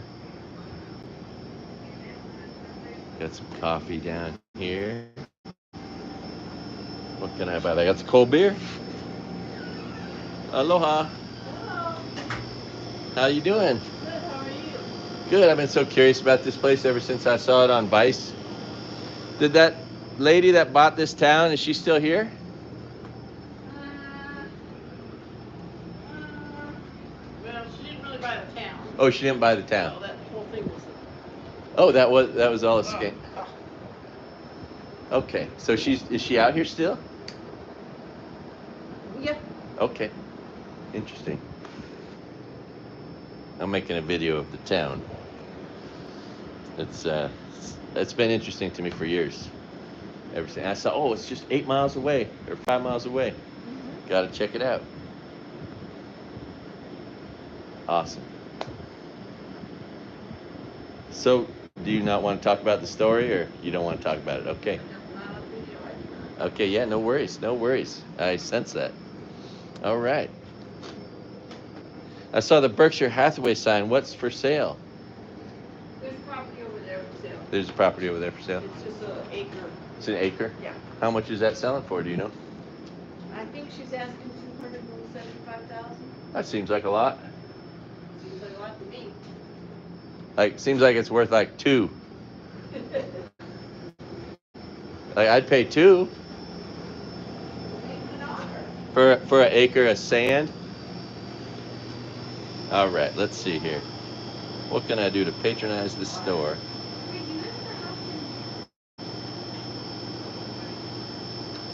All right. Dang. Ice cream. There we go. There's a winner. Winner, winner, chicken dinner. A Twitch bar. Okay. Yes. Do they film around here? Right across the street. I don't know. Yep. Yeah, no. All right. Thanks for your help today. Appreciate you. $2.32 How long have you lived out here? since 2018. Okay. Interesting. How many residents are in this town? Just two, or? There's. I was happy to see other tourists like me out here, and that I wasn't alone. No, you're not alone. Looks like you are, but you're not alone. Oh, thank you. Yes, yeah. No one wants to feel alone, do they?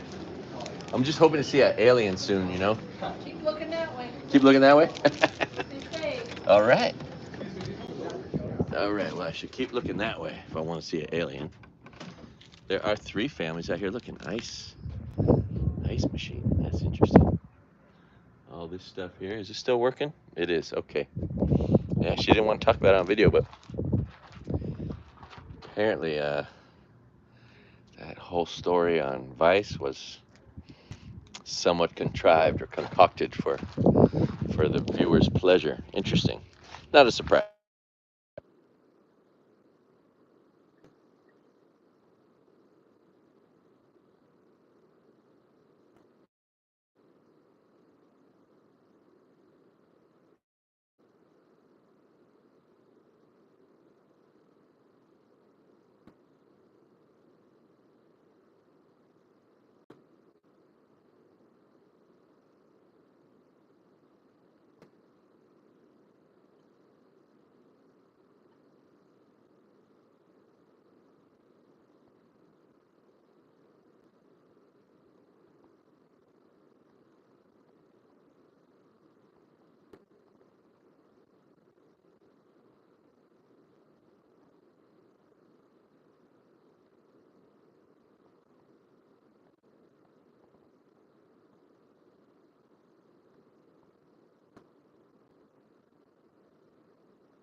Interesting. Okay.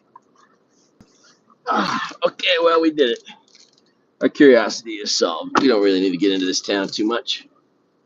Um, Hopefully, this is cold enough. My camera got too hot, but I got the air on it, and I'm gonna put my board shorts. They're cold because they're a little bit wet, but just slightly. And make a little house for it. All right, the phone has a shady house. It's got some cold air. We saw Cisco.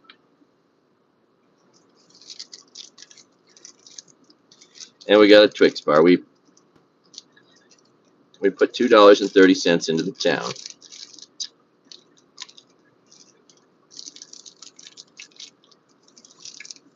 A little ice cream on a hot day. It's 93 degrees outside.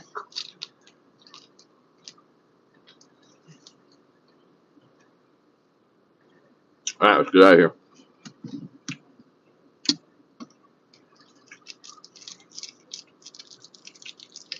That lady was not impressed with the lady that was on Vice. Apparently, she doesn't own the whole town.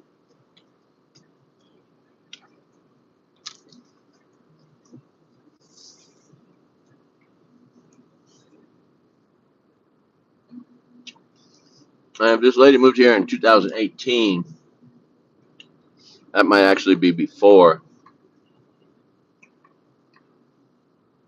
that lady moved here. So she might have been here for this whole thing. Because it was probably 5 or 6 years ago I saw the Vice. Yeah. Maybe 7, 8 years ago. I don't know.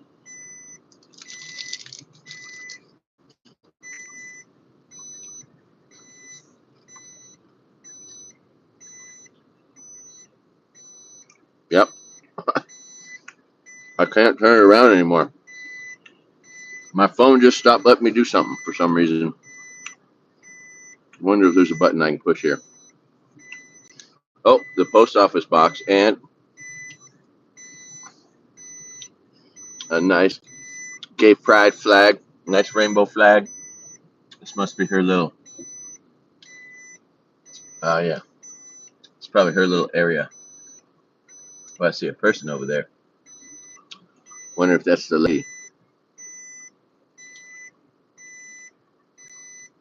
Motor Hotel. Please photograph from the road.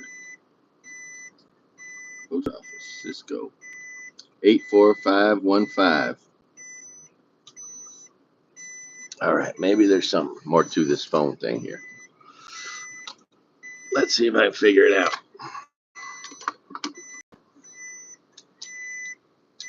Did I accidentally hit some other button? Oh, hi, Lauren. Okay, what's that button do? I don't know. It just does that. What's that button do? I don't know. Still. Oh well. We're not turning around anymore. Me and technology aren't a perfect match. Sometimes we get along pretty good, but not always. Okay. We're just gonna work with it, not against it, because I got no choice.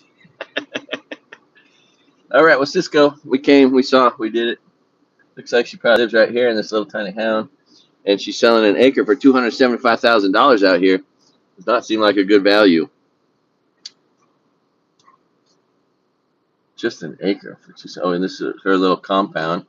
All her artistic stuff, the little trailer she was fixing up. Looks like she built the roof onto it. And they just looked at me like, I just waved. Said hello. Oh, look at this tiny little town here. I'll let you see. I'll show you what's going on. See, that's her little trailer back there. I think that's her compound. And maybe this is a whole nother residence. One of the families that lives here in this shack. Fascinating, is it not? Fascinating. And then, oh, here, let's, we're going to, over here, there's lots of people getting out and looking at stuff. So I'm guessing that lady at the store is one family, and then that shack is another family, and that lady is the third. I don't know. Anyway, you got this little, you got a ramp up to a alien bus. Oh, it's pooping a tunnel. The art residency. It says here. Ah, that's what I think. Yes, she talked about like an art resident, getting artists out here that want to live and make art. Um, Interesting. All right.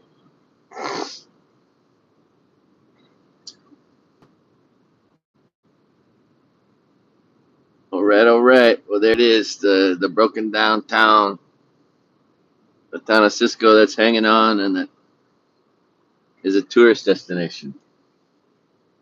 Okay. All right. Well, we tried. It was good. I thought maybe we'd meet that lady, and we probably could if we tried to. But it's not that important. Interesting. The sentiment that story on Vice wasn't 100% authentic. No, not a big surprise, I guess, but interesting anyway. All right. Well, I won't be able to show you what's in front of me anymore, but that's okay. We'll keep on keeping on, and I gotta make a little shady house for the phone here. There we go. A little shady house for the phone, so it doesn't heat up. But we have a connection out here all along the telephone poles. There were these things on top of the telephone poles that looked like they were some kind of internet relay connection thing. Um, Crazy, huh? An interesting choice. The places people live out here in the middle of nowhere. No services at all. That one store got a few beers and a few Gatorades, Cokes, Modelo's, Coors, and Budweiser.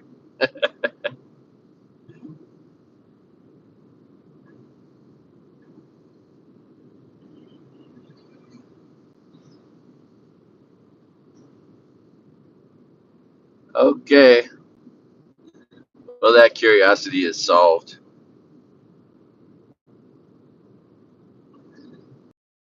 And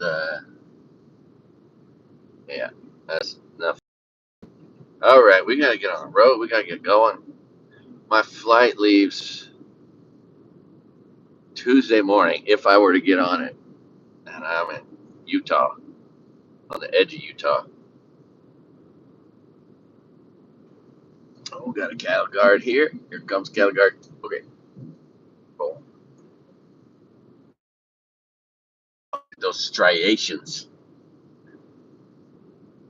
really is interesting. It never gets old, like the layers in the rocks, the sediment,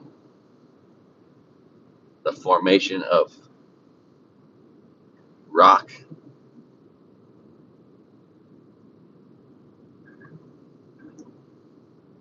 Boy, is it desolate. That was the weirdest thing ever. The little Berkshire Hathaway sign out there.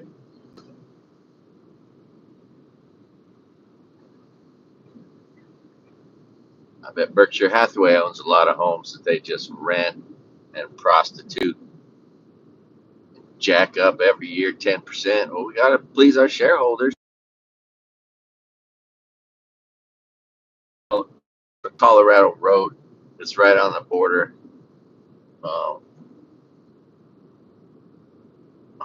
when you're headed up into the lower half of Colorado. Or no, I don't know. Maybe they're way too far away for that. I don't know. Anyway, doesn't matter. Okay, so let's see. Is that everything I've learned on this trip? Rest stops. So Illinois, great rest stops. Michigan, great rest stops.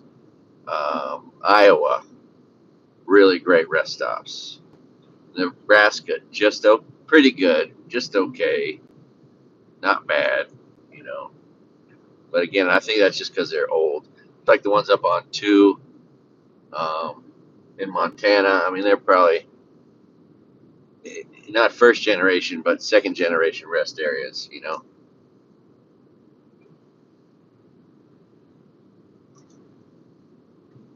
All right, all right, all right. Tourists going that way. But we're going back to 70. And boy, is this road run right here really nice. Thank you, Joe Biden. Making some beautiful roads.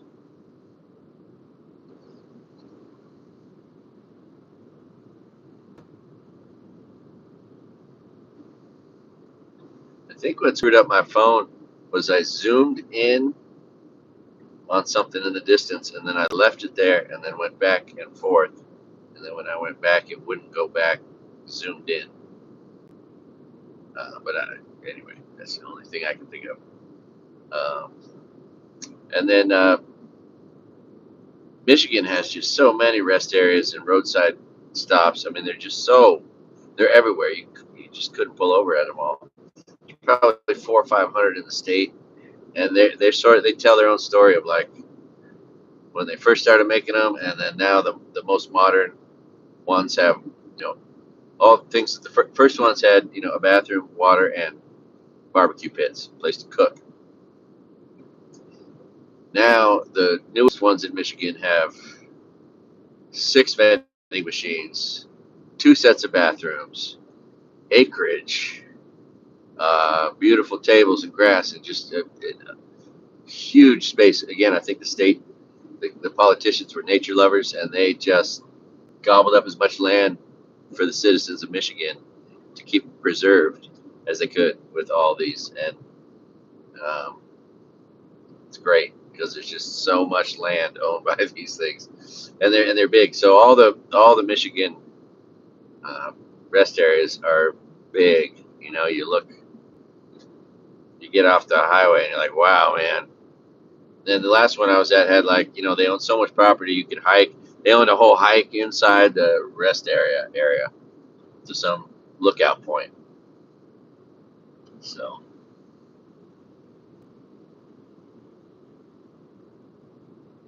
all right. Big cell tower right there ahead of us. That makes sense as to why it is that we're having good reception. I didn't see that before. Um, and Wisconsin and Minnesota do okay at it, but it's just on a whole nother level in Michigan. Um, Nevada, the state of Nevada generally doesn't do. They don't really care at all, for the most part, with their rest areas. New Mexico doesn't really care. Um, Grand Junction West, okay.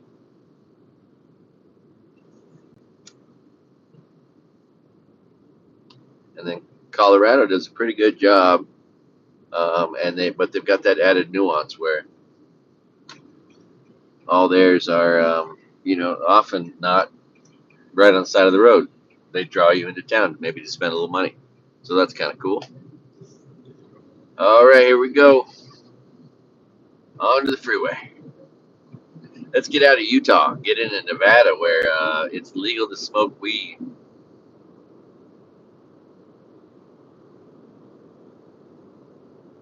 And where women's rights aren't completely obliterated, and where there are still some good politicians fighting for the right things.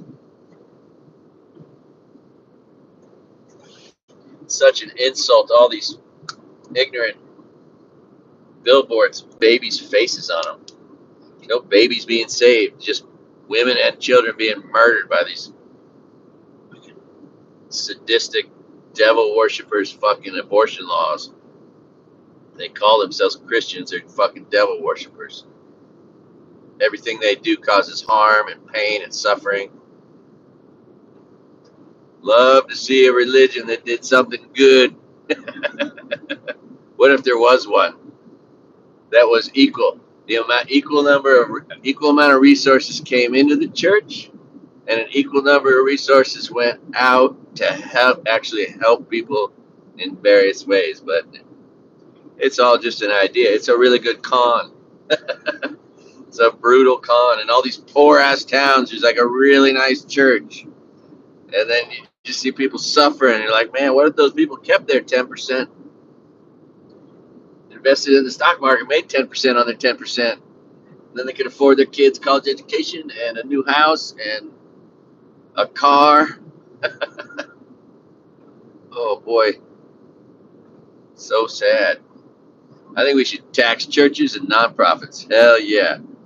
Tax them that way. At least some of the money will go to something good. We know from the 34-time convicted trader that Nonprofits are just a scam for the rich people often. Not one penny goes to anything good. They just use it as a tax shelter, a way to raise money for nothing. While they pretend that they're good people.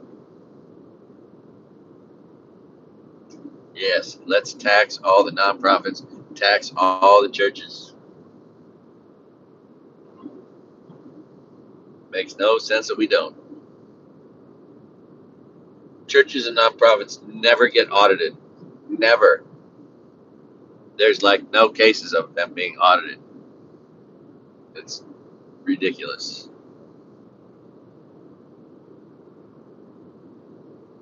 Anywho, nice to see the Colorado River with water in it, rushing hard. And apparently that whole valley, the Glendale Valley, that whole valley burned in 2020. And, it changed the way everything looks. Everything's in the process of coming back and regrowing. But there were signs saying that, the rocks could fall because of that or whatever. Anyway, that was just interesting. All right. I think I've covered most of the things I learned on this trip. Well, thanks for hanging out with me, by the way. This totally keeps me awake. And that's important when you're doing, I'm only doing 75 miles an hour and the speed limit's 80.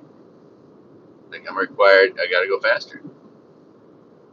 Okay, now we're doing 80 and an 80. Now we're doing 81, 82, 83. 83 and an 80. Okay.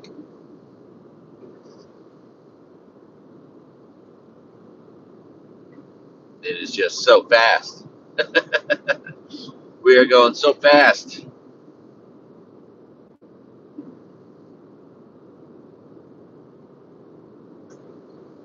So fast. But if we could ever drive for 10 hours at 80 miles an hour is distance in a 10-hour period.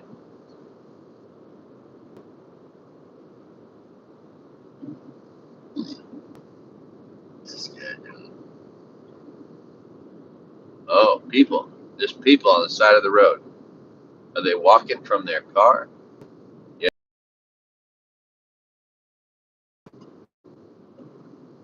Of course. That doesn't make any sense to me because those hazard lights, what he's got his car, all these belongings on the top of it. It's a nice car, side of the road.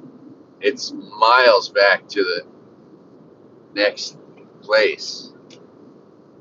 Let's hope someone comes along and helps him. I mean, it could have been me, but I've long since passed and no way to get back to him unless I would make a huge loop. Um, but I got to believe someone's going to pull over. And that's a good thing for our cops to work on. And the good news is that's behind me, so a cop that comes up on those people is going to help them and not be looking for people like me who are speeding. Oh man, what a gorgeous evening day! Whatever, I don't even know what time it is. 11:24. 11:24 California time. We are in Mountain Time still, so I believe it is 12:24 now. Okay, I gotta get back on my speed. We want to do 81. Okay. All right, let's get comfortable here. We are making some tracks. We are doing. We got about 900 miles to go.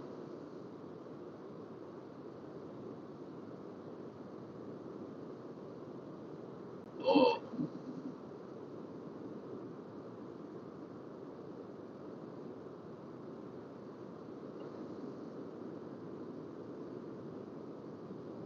God, I had the greatest swim in Lake Michigan.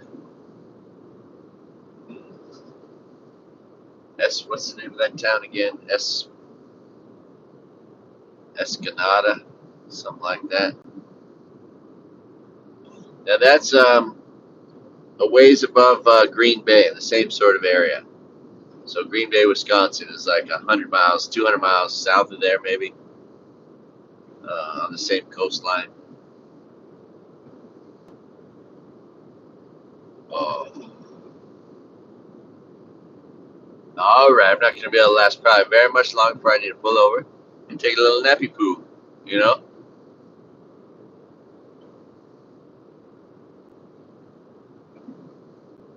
Yellow Cat, 1 mile. And Yellow Cat has no services, so you know. Well, that's right. I got to pay attention. Where is this highway I need to get on?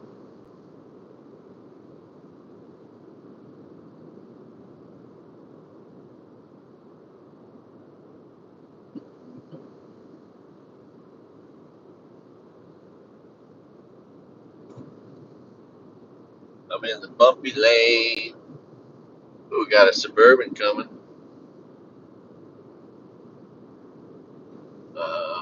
What did I want to do?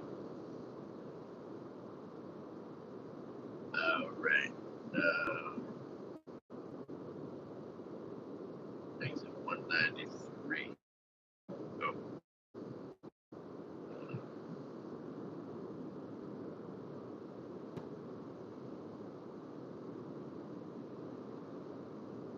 all right. Salt.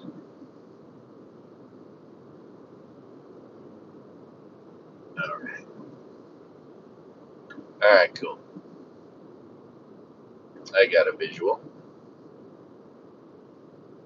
We're a ways away from the turnoff. Mm.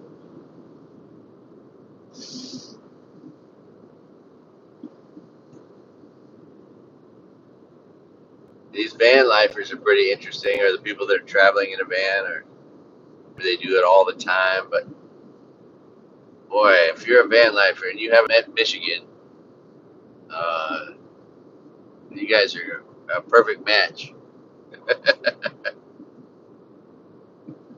Never seen so many facilities that are conducive to a great van life than you would see in Michigan. All right, getting over.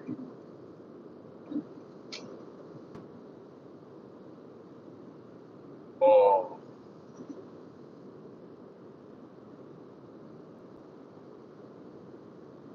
I think I see a blue sign. Now, blue signs are indicative of a probable rest stop sign.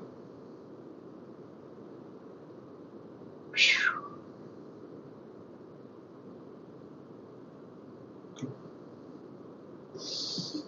Oh, this is me starting to get a little tired. And rest area, 1 mile. Let's go check it out, Utah. This will be their nice rest area, the one on the border, most likely. They're the closest one to the border. Yeah, rest area visitor center.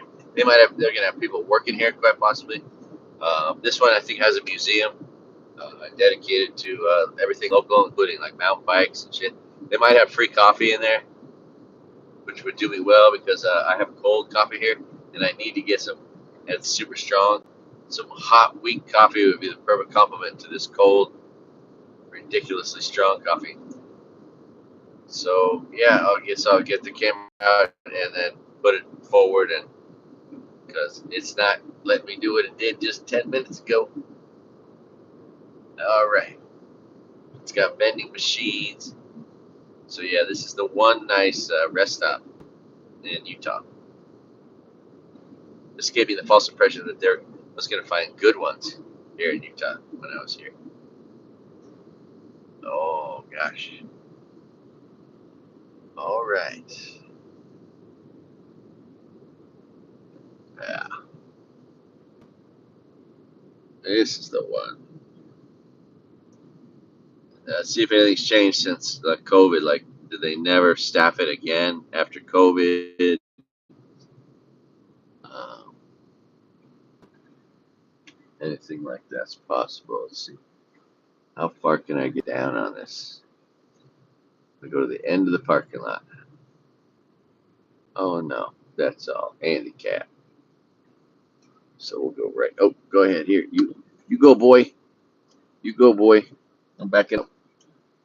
You come get it.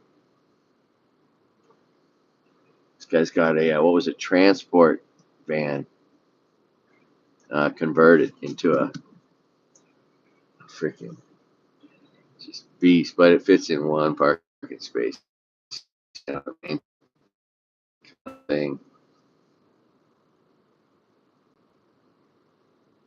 I want to do. Oh, that's a beautiful Camry. Oh, tired. Okay, let's check this place out. Okay, one good one in the state of Utah.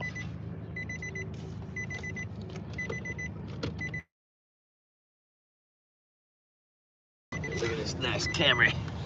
That's a beautiful Camry. Yeah, so it's closed. The whole museum is closed. There's nobody in here. They just blocked it off, so this you can't really see. Stuff from the museum just shoved up front. It's probably been um, like I said, Utah does not give a damn about their rest stops. Does not give a damn. They just don't give a shit at all. Oh well, that's okay. Got some local highlights. We won't waste our time on it because they don't care. It's too bad. That's that shit ass Republican politicians. Has this been closed since COVID? Oh, it's been closed since COVID. Yeah. So that's when it closed. They're not going to reopen. Why not? People get this information on the internet.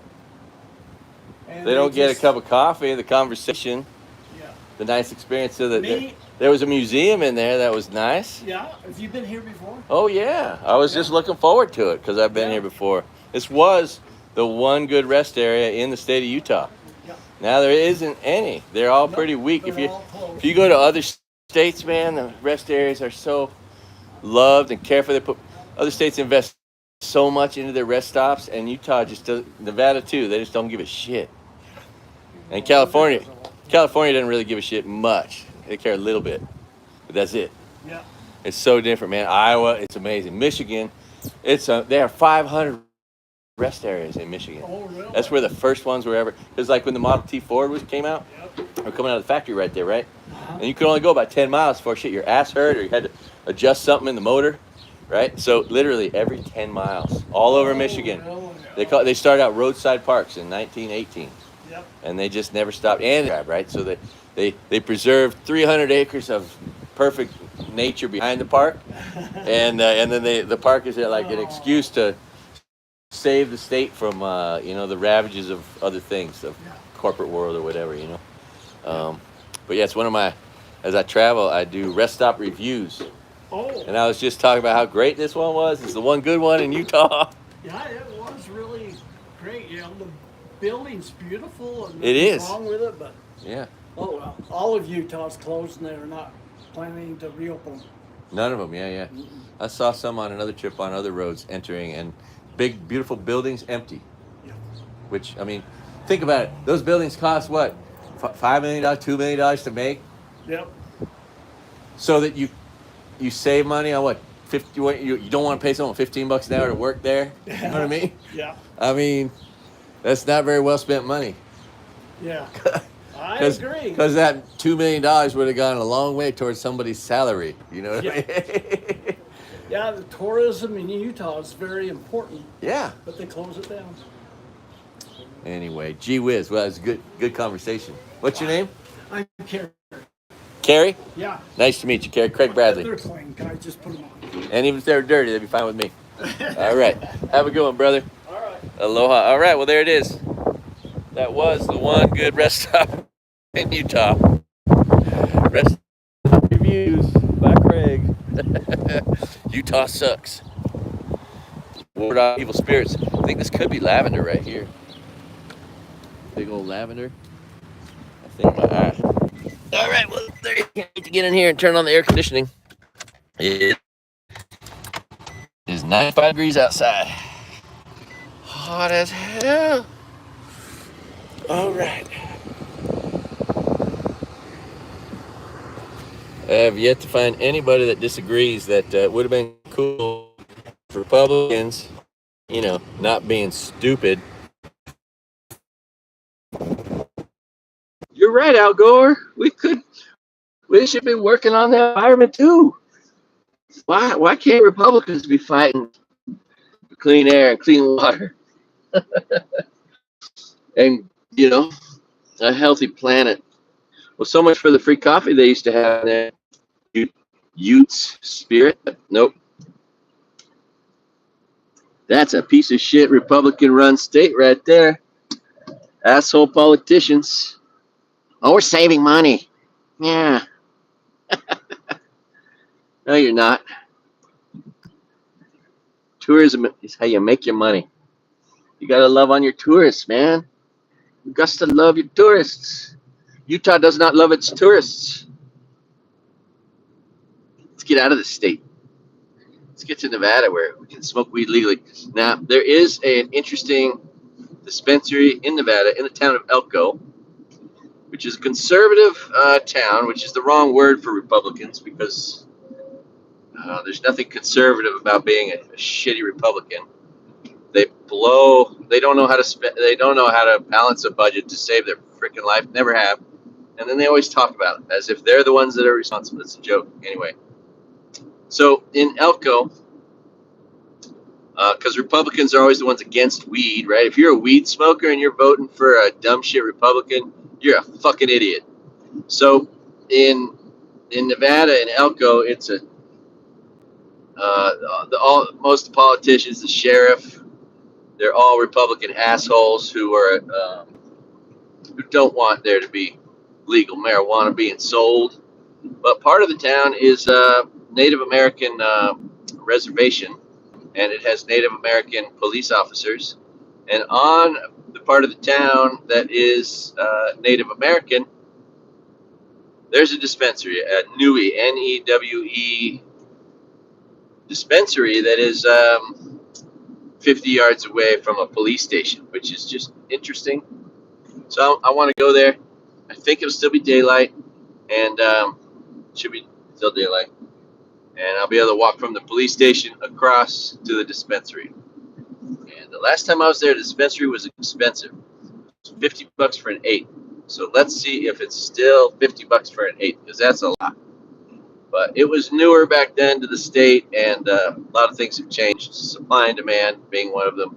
So that's a dispensary that I'm curious about. Yeah, boy, there's some heat. Heat in these shorts. These shorts I'm using to protect the camera. They got some heat. So, all right. Well, flat, beautiful, desolate. Nobody living out here. This is where you can get an acre of land pretty cheap. Can't believe that lady was selling $275,000 for an acre of sagebrush land. But you can get an acre of land like this in upstate Nevada for like $2,000-$3,000 all over the place. An acre for a couple of grand. Get a nice trailer and park it there, and you're set. Get all the off-grid shit, the off-grid toilet and electricity, and figure out water, and you're existing on a piece of sand somewhere. There's a town named Oasis right above, like the end of Wendover, I think, right above Wendover, I think, and it's just the tiniest little town in an area where there's acres for sale for like $2,000, and on that it's a giant valley. In the town, there's like 100 residents. There's like 10 homes and maybe 20 homes. There's a source for water for everyone in the town that's almost free. There's And there's a guy and his wife that moved there that bought the gas station, little market, and hotel. It's all three things, and that's their business. I'm sure they're still there, um, and that's the town of Oasis, right above Wendover. I'm pretty sure. But right past that is Elko, and that dispensary I mentioned. So we'll go check that out maybe.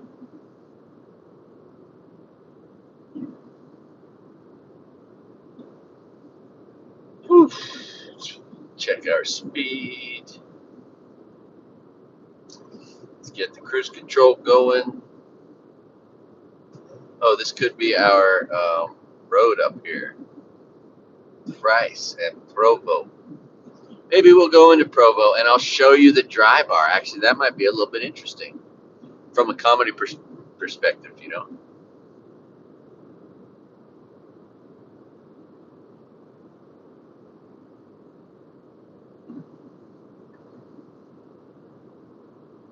Crescent Junction, 191 South. If we want to go to Moab, we can go left up here. Moab's right over there. Right over there, Moab. This is where the aliens live, out here. I've never seen an alien, but I keep hoping, you know, I'll have some enjoyable experience of seeing what is definitely an alien that doesn't capture me and probe my butt. Although maybe they fix whatever, you know, like go up inside me and like find stuff need to be fixed. You know, cancer, kill the cancer if there's some up in there that I don't know about. You know, that'd be cool. Oh, look over there. There's the house in the middle of nowhere. Of course, they all have a nice horse pasture next to them as well. I can't imagine it would be very fun for the horses out in the middle of nowhere all alone on a hot ass day. Oh man, it's a whole place devoted to aliens. Boy, I missed out on that. Oh, oh, there's a little rest area up top of over here. Look at that. It's a little viewing station, but it's got a bathroom. But that's a rest area over there. I don't think we're gonna have access from this side of the highway.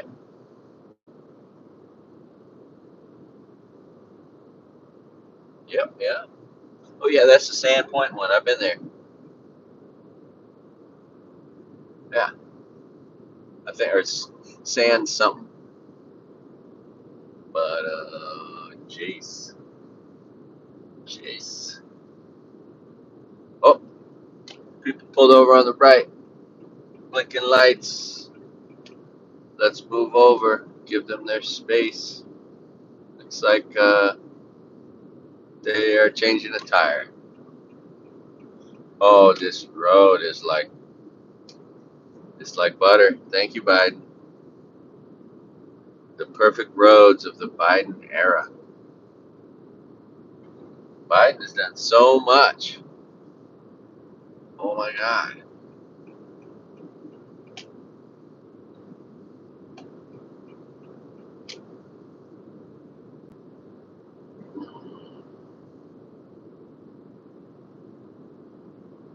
Alrighty, well, let's see. Is there anything else? I've had a lot of thoughts on this trip. Things I would want to tell you. Things I've learned. What else? Um, yeah, I'm glad y'all are with me on this trip. It's pretty cool. The little things you learn, like Highway 2, what a cool highway. I recommend it. So listen, if y'all want to have a great experience on a road trip across the United States, just drive good old Route 2. And the thing about Route 2 is it's above all the tornadoes. Don't really have tornadoes up there on the High Line yet. They're working their way up. They had a few in Wisconsin recently, down in southern Wisconsin, though.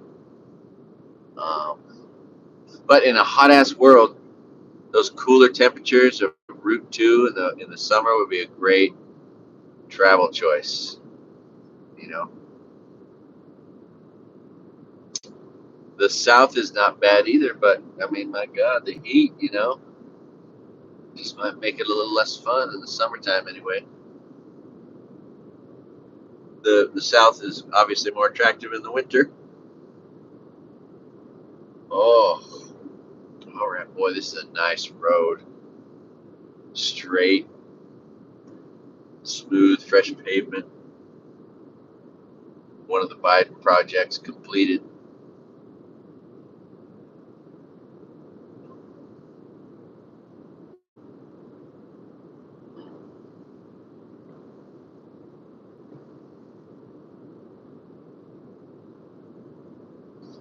It's amazing how corrupt all those politicians are. Justice Uncle Thomas, Eileen Cannon, oh my God, she's so corrupt.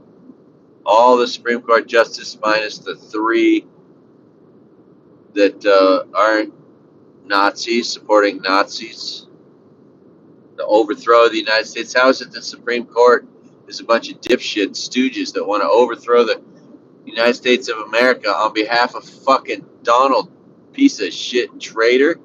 I mean, he's not even smart. He's not even good at anything. He lies every time he opens his mouth. How does anybody want to gravitate towards him, behind him, around him? He's just, because he's an easy patsy for massive corruption, maybe? I mean, that's the only, right? It's the obvious answer. He allows everyone else to be their worst people.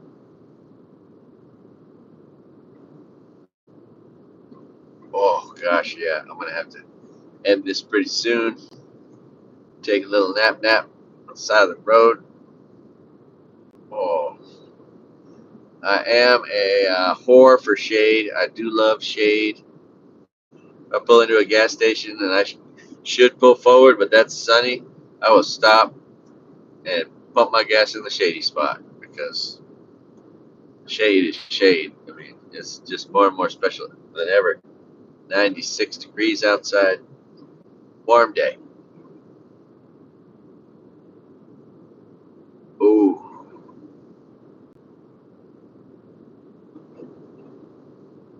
But yeah, barely saw any law enforcement on this whole trip. I saw maybe 4 or 5 actual police cars in, 10 states. Let's see, California, Nevada, Idaho, um, Montana, North Dakota, Wisconsin, Minnesota, Michigan, uh, Illinois, Iowa, Nebraska, Colorado, Utah. So 13 states. Oh,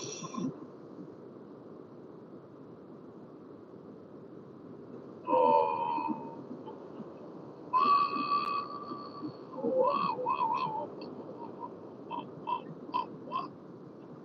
Wow, wow, wow, wow, wow, wow, wow, wow, wow, wow, wow, wow, wow. Oh, guys, excuse me.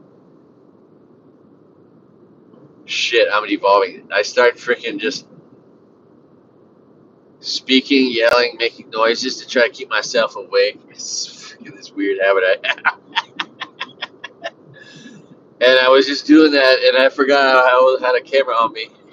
So it's embarrassing. It's very embarrassing. Embarrassing. Uh, truth is, my kids are both so afraid of what anyone would think of them if they did this or that, or it's like, God, you got to free yourself from giving a shit about what anybody thinks of you. I mean, go live your life, be whoever you want to be, and have fun doing it. You can't worry about, what are people going to think of me? Uh, anyway, life's too short to take it seriously or to worry about what anybody's thinking of you. I mean, unless it's like you don't want to commit crime because you don't want to be thought of by people in a certain way. That's a good reason not to do crime. To not want to be embarrassed. That's the one time it's okay to give a shit about what other people. If it is after crime. Oh man, so we got the Ten Commandments going in classrooms in Louisiana. We got Bibles being forced. It's like a hotel room. Every classroom's gonna have a Bible that nobody ever looks at or reads. Oh, and the whole thought of turning to a bunch of freaking liars and con men and people who interpret, these guys who wrote this that were human. They wrote the Bible, and yeah, this is how you should live your life. Let's look at it through a theological standpoint. Try to decide what the right thing to do with your life is according to God. Like, what the fuck is that? That means nothing. It's a bunch of fucking shit, and that's you know. Oh, wait. When you do start working, give us 10%. Give me a break. Oh, what a great way to rip people off. I mean, if I had no morals at all, no ethics, no scruples, I was the worst person in the world. I'd just become a preacher. Start preaching for God and for God. The money from people who think that if they give money to someone like me, they're gonna get into heaven better for sure. What a tool to use against the dumb shit tools of our world. You know what I mean? I was at a rest stop. I don't know, a little while back, and the old guy was like late 70s, cleaning up after us. At the rest stop, doing his 8-hour shifts, and I just had to tip him. I gave him $10.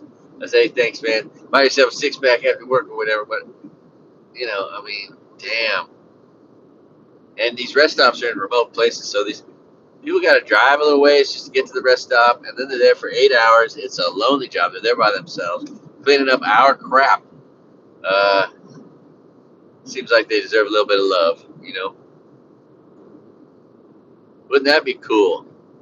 Start a nationwide trend of tipping the janitors at rest stops, because many rest stops have a janitor at them 24 hours a day, or at least for one shift every day to do. But they don't go unattended for more than 24 hours, if at all. And those guys keep the bathrooms immaculate. There are more clean bathrooms in these rest stops. It's amazing. Like when I'm in a town, I was in a town in Michigan, and I was walking around. I wanted to use a restroom, but I didn't want to patronize some business just to use their restroom. So I didn't. I just left town because I had to use the restroom. Because the world isn't friendly with restrooms anymore, right? Except for rest stops, man. It's the one place where they don't hate you for using the restroom, and they're always clean. And so I just got out on the highway so that I could use a restroom. Because even though if I'd used a restroom, I might have stayed in this little part of this little city and spent some money or whatever. But just the lack of that is unfriendly, right? And then water fountain. So they don't give services to anybody because they don't want to serve the homeless, and then that just makes it a less friendly world. We got all the truck stops coming up. There was a Love's, there was a Maverick, there was a Casey's. There wasn't a Truck Stop of America, and there wasn't a Flying J, but those are two of the big ones too. River Museum up here, Green River, the Green River Museum. Ooh, blue sign. Is that a rest area? Ooh, rest area. Maybe. No. What is that? Visitor Center. Is that what it is? Visitor info camping. That's a joke. There's no such thing as visitor info. The visitor centers are, whoa, whoa, whoa. A fucking semi overturned, flipped over, just smashed to shit on the side of the road. And cops there like it just happened. Like that guy fell asleep at the wheel and then went over an embankment and went bum, bum, bum, bum, bum, bum, in his freaking semi. And it was just shredded. I wonder if that guy's dead. Holy crap. You don't see that every day. Oh, we got a cell tower over here. That's a good idea. It's a good sign. All right, let's look and see what the map says. Oh, we're coming right up on it. Here we go. It's our last turn. Our last turn before our last turn. We're going to take this turn onto this highway, and then this highway is going to go to 80, and 80 is going to take us all the way home to the West Coast.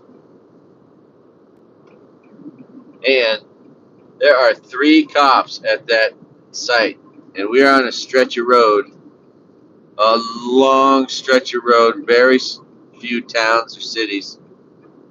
That's all the cops that are probably patrolling 150 miles. The odds of seeing another one are pretty slim. Those guys are busy. We got a big thing going on. All right, Green River. Going over the Green River.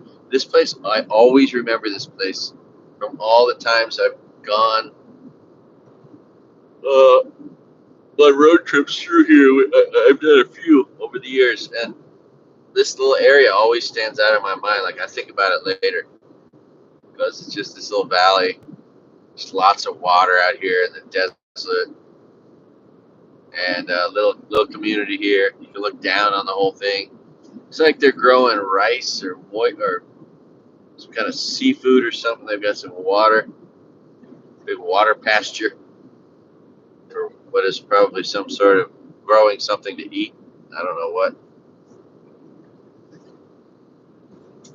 We got not just cell towers, but we got like military towers.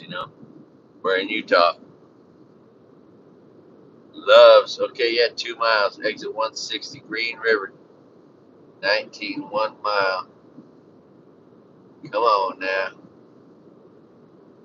Down to a half a tank almost.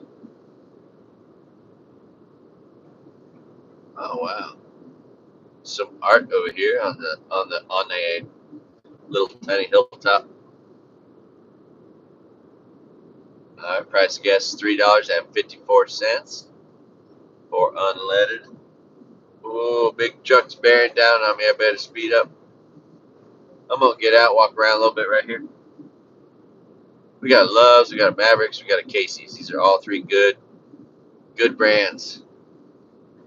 I think no, it's just a Loves and a Maverick. That's what it is.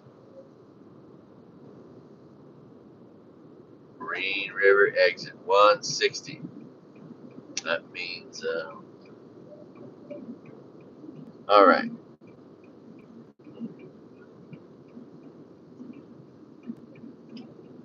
They got an Arby's. I had a turkey wrap. All of I couldn't do that, but they got that turkey. So anyway, all right, good times. Damn, am I getting a little drowsy? I wonder if I start a new video, if it'll allow me to turn it around and show you what's in front of me again, because that is a nice option to be able to exercise. All right, we got a Subway at Loves, and we got an Arby's at Loves, and a Subway at, oh, there's 2 Loves. What? Loves and a Maverick. Wow. Okay. So there's 2 Loves. One is just for cars. All right. And then you got a Maverick over there. Okay. Local melons. Veterest. Veterans. It's like misspelled veterans. Something. I don't understand that. Oh, let's get in line for some gas. Maybe we should get a veggie sandwich. Okay. All these pumps are taken. Except for this one here. Oh, and it's out of order one. Okay. Well, we'll park right here in the out of order lane. That's a parking space, essentially. Oh, so let's see. What should I do? I need to run in and use the restroom. I need to get gas. I need to grab some hot coffee. Should I keep filming and maybe turn the camera around and so you can see the action at Love's? Mind you, Love's, let's see, 1, 2, 3, 4, 5, 6, 7, 8, 9, 10. 10 pumps across the street, and there's 1, 2, 3, 4, 6 here, so 16 pumps. All right, a Bucky's. If you've never heard of Bucky's, it's this giant gas station. There are Bucky's we will visit. I have shown them. I have one video from a Bucky's, two videos from Bucky's, but they have 120 pumps. They have almost 10 times the number of pumps that these two gas stations combined have. Anyway, oh shit, I can pull in and get some. Ooh, I can get the gas. I can get some gas.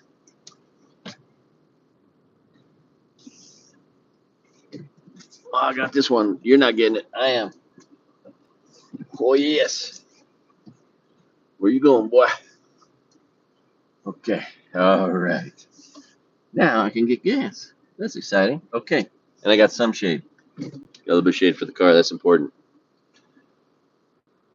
What do I do? Okay, I'll just let you watch people coming and going. Sorry, this is gonna be really boring. But I gotta run in there, and yeah, and I still got.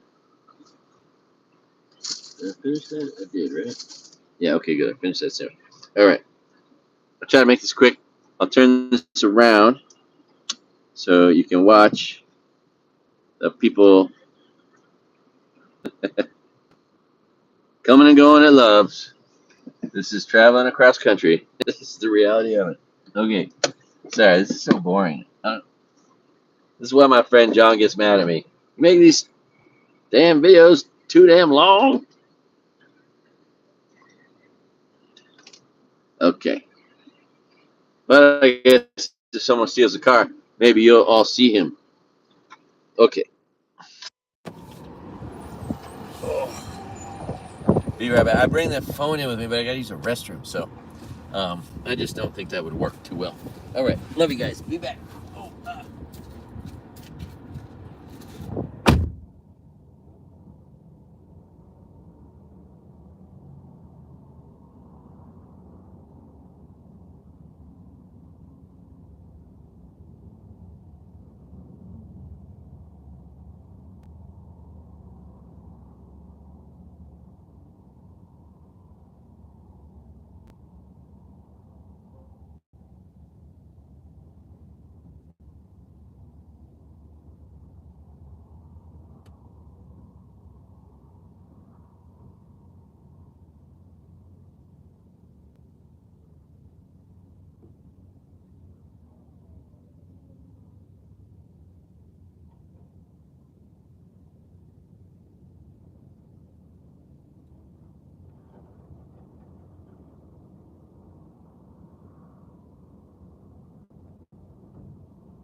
penetrating hot wind. It's like Mad Max out there. Guess that's the future, huh? Future that's here now.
Oh, all right, shoots.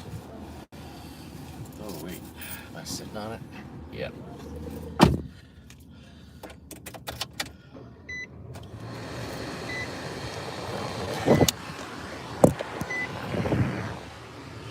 See that guy?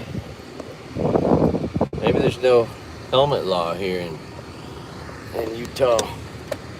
Why does someone have to get behind me and decide they want to wait for this stall? I got one of those behind me, and this U-Haul truck can't be very perfect in that truck. You know, it's not like a brand new car like I'm sitting in.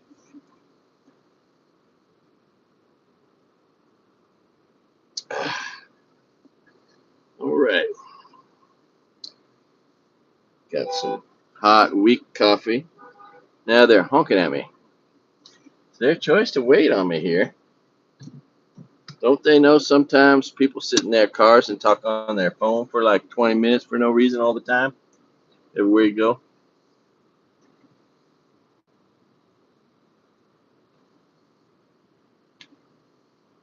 All right. That is downright normal behavior, which is good. Like, if a cop sees you in your car loitering on your phone, that's what he'll think you're doing, is just loitering on your phone. Vetcheries. So local melons, vetcheries. They didn't have enough space. Vetteries. I think that suggests that they're veterans. It's kind of funny. So $3.65 here in Utah. This is the second worst price of gas. First or third. First and second are Hawaii and California, in my experience. They're pretty much the same. And then there's Utah, which is about 50 cents, 40 cents less than California. Although sometimes in Utah you find really good deals too. So that's another aspect of that. But right here on this part of the state will have different prices of gas. Also, can't really explain why that is. Okay, I think I gotta put a cover over the phone here. Ugh. Make it a little house. There it is. Okay, it's shady. It's got it's got the shade on it. Okay, all right. All right, let's hit the hammer.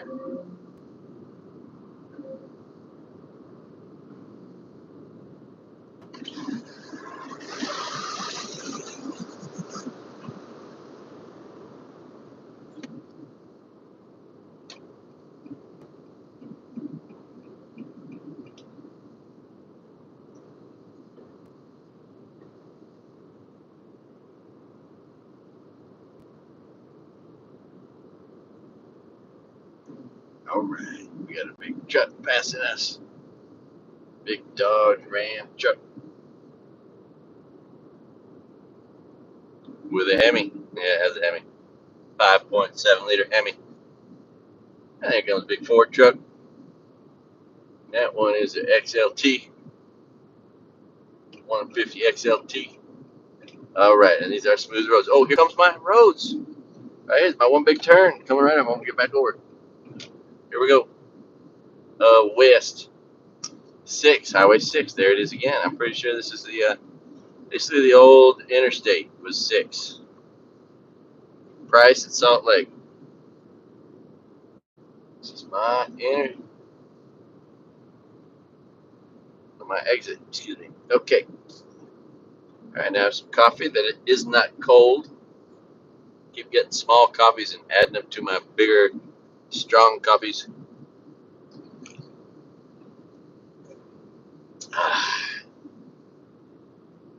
I might, at the very end of this trip, actually drink some Coca-Cola. Seems to have benefits on my last day for keeping me alive and awake. You know, the extra sugar in there. But man, if I did that every day, I don't know how soda drinkers live or survive. It's just body rot. Wow, man. Utah, beautiful. Huge things that are pretty and with a lot of layers in them. Okay, so now we are driving against traffic, I think. I don't think this is a divided highway, which is different, not as safe. Divided highways are nice. Let's see, we got 2 lanes, probably a passing lane. So I'm gonna. Oh, really, really, really, really, really? Thanks, dude. Had to fucking get over right when I was gonna pass you. All right, so now I'm stuck behind this truck. That's okay. That's okay. Salt Lake is 180 miles away. 180 miles away, I'm gonna get on 80, and that's gonna be my last highway. It's gonna take me right back to where I started. But I might stop, since I might extend my trip.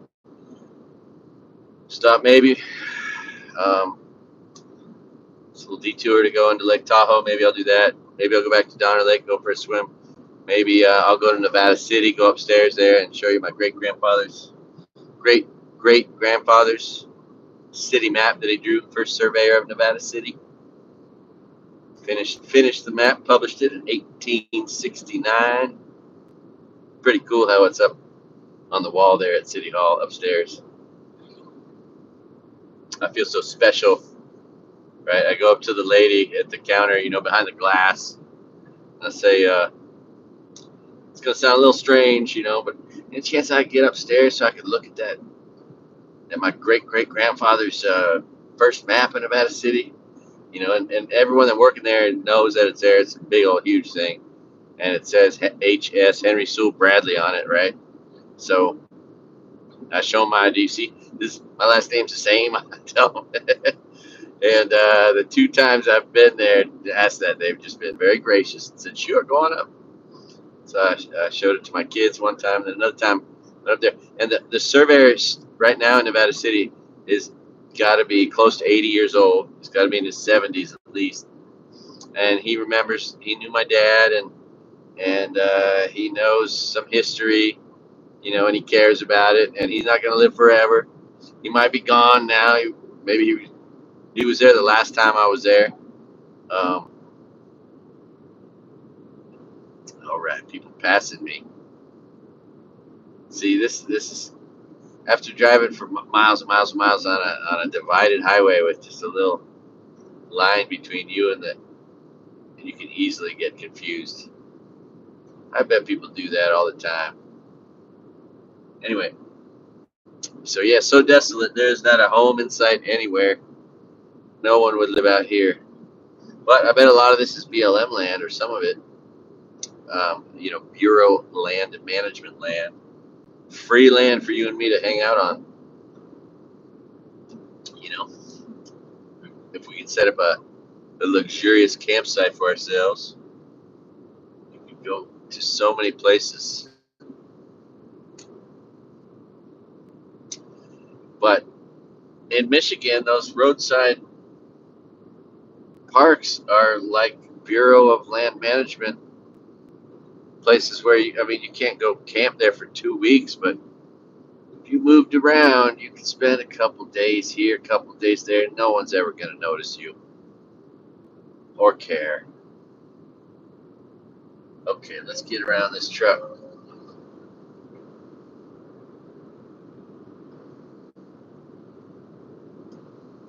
Boy, he's speeding up, isn't he? He doesn't want to let anybody by him. Is that a copper right there? That could be a copper right there. Is that a cop? No. Thank God. Okay, here we go. All right, we're around the truck. No more truck in our way. Couple more people trying to get around the truck. All right.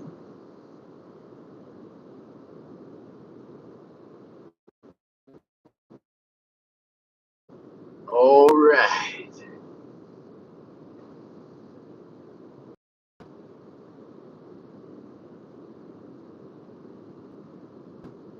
I love it. And all the railroad lines, they represent a certain history. And then along the railroad lines are power lines, right? And then along the railroad lines are also towns. And some of those towns are still there. Some of them have died because, that's how all the people came and went from a town at one point, and then, everything kind of moved away eventually. Or maybe that railroad line stopped, or they put that rail line out of commission or something. So there's always that history going on everywhere around you, just like the Route 66 history. The towns that were once thriving that are dying or that have died or whatever. They got the old motels at them that are a great sign of a town that once was. The broken down old motel that was probably just wonderful at one point. All right, let's got to speed up. So I go speed limit. It's so fast. 80 miles an hour. 80 miles an hour. Opposing traffic, right? That's a 160-mile-an-hour accident if you go head on against one of these guys. That's freaky. That's freaky. That's faster than you. If you jump out of an airplane, I think you max out at 120 miles an hour, right? So if you jump out of an airplane, you'll hit the ground at 120 miles an hour. If I hit this car right here, it's like hitting the ground at 160 miles an hour, right? That's how much gnarlier a head-on accident is than falling out of an airplane and hitting the ground. Uh, oh, right. A long straight road. I'm pretty sure. I can't wait to see a speed limit sign because it is kind of crazy that we'd have a speed limit of 80, huh? Going against traffic. Why we don't separate roads more? It's beyond me. All right. All right, we're doing 80, and we're now in a passing lane. So we'll see if someone tries to pass us. I'm just going way too slow for somebody. But just think how much work your car has to do to pass somebody who's going 80. You got to get up to 100.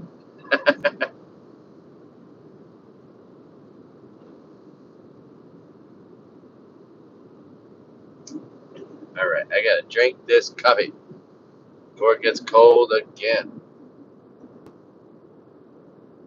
All right. Well, nobody chose to pass me. Apparently 80 is fast enough. I'm really curious. I haven't seen a speed limit sign. Maybe it's 75 because it's not divided. I don't know. I'm curious. Next passing lane is in 3 miles. People are getting slower. What's that all about? Right after you get it through a passing lane, everybody slows down.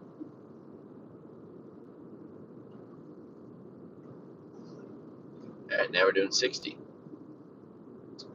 Some old ranching stuff.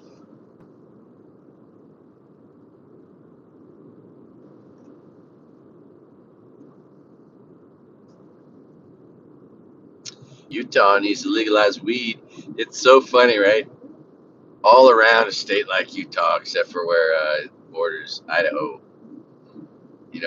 On one side you got Colorado, people driving over the border to Colorado to buy their weed. On another side you got Nevada, people driving over the border into Nevada to buy their weed. On the other side you got Arizona, New Mexico, driving over to Mexico, Arizona to go buy their weed on all sides except for one.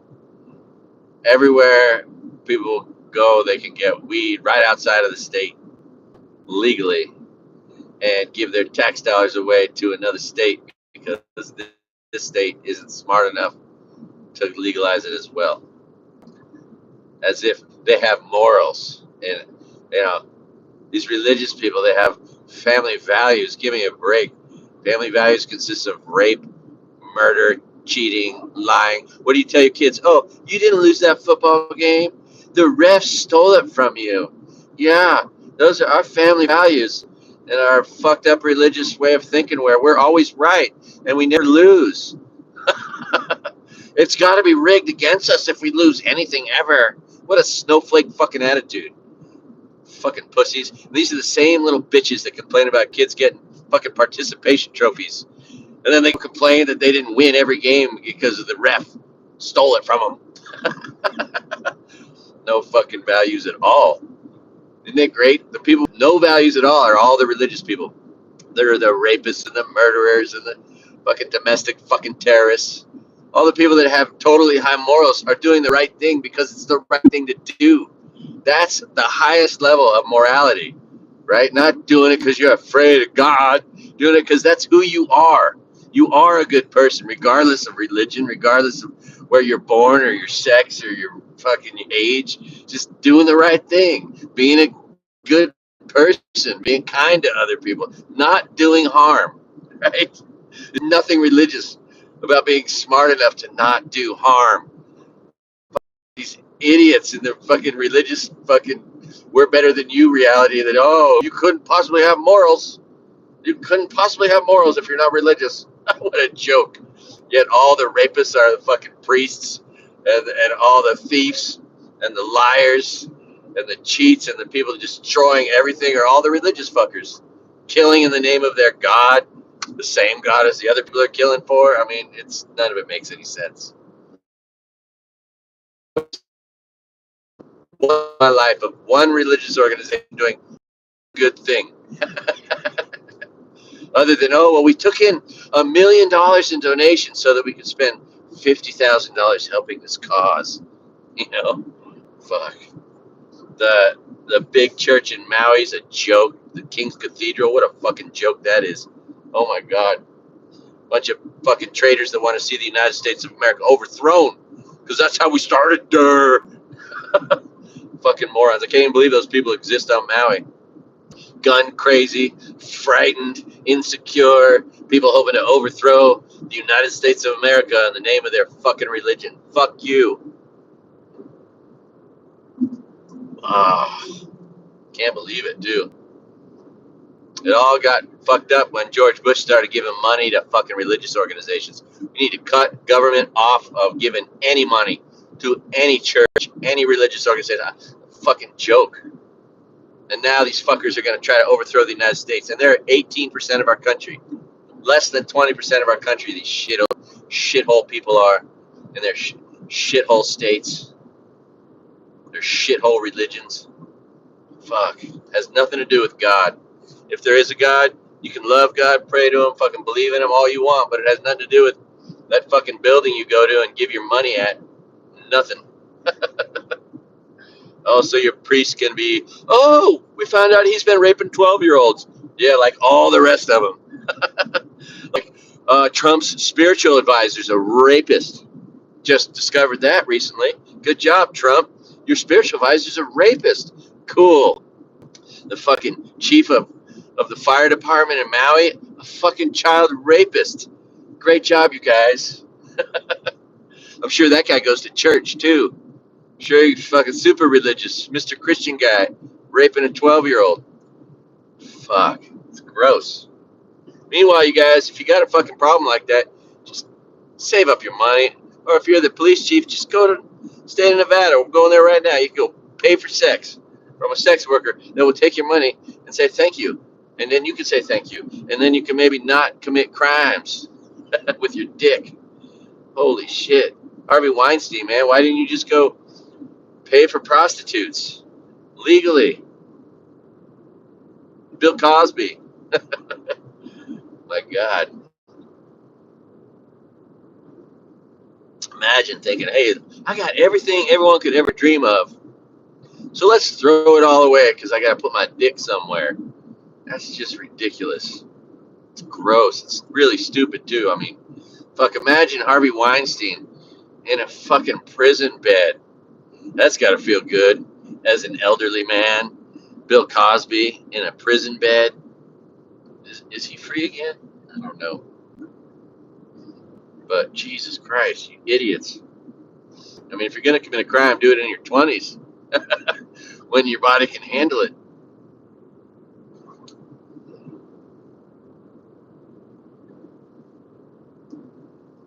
Oh, wish I could show you this beautiful view I got. But my phone won't let me turn my fucking camera around all of a sudden. So weird. This phone will only let me go up and down. The other one will go, I think, both ways, but it tries to go sideways. But it's 2 years older than this iPhone, so I don't think it's as clear. I don't think the picture's quite as good. Maybe I don't know. Anyway, I think that is. I've been thinking that's going to be one of the things I got to do, kind of like for a quick fix, an upgrade to. Maybe all the things I'm doing would be a little bit better if I had a little bit better camera, because I have like the cheapest iPhone, the SE. Um, but I don't know. I really don't. I don't. There'll be more memory in those phones too, and that would be helpful. But anyway, I think that may be something that I should look towards doing. Uh, so I got to figure out how to write or make or put together, because I think, I mean, it's been, there's ways to do it. It's been made easy by all these different things on the internet. How to make your own coffee table book, right? Pretty sure I can do that without it being too hard. I can do it on my own and then sell it on my own, and you know create some exclusive merchandise you can only find created by me.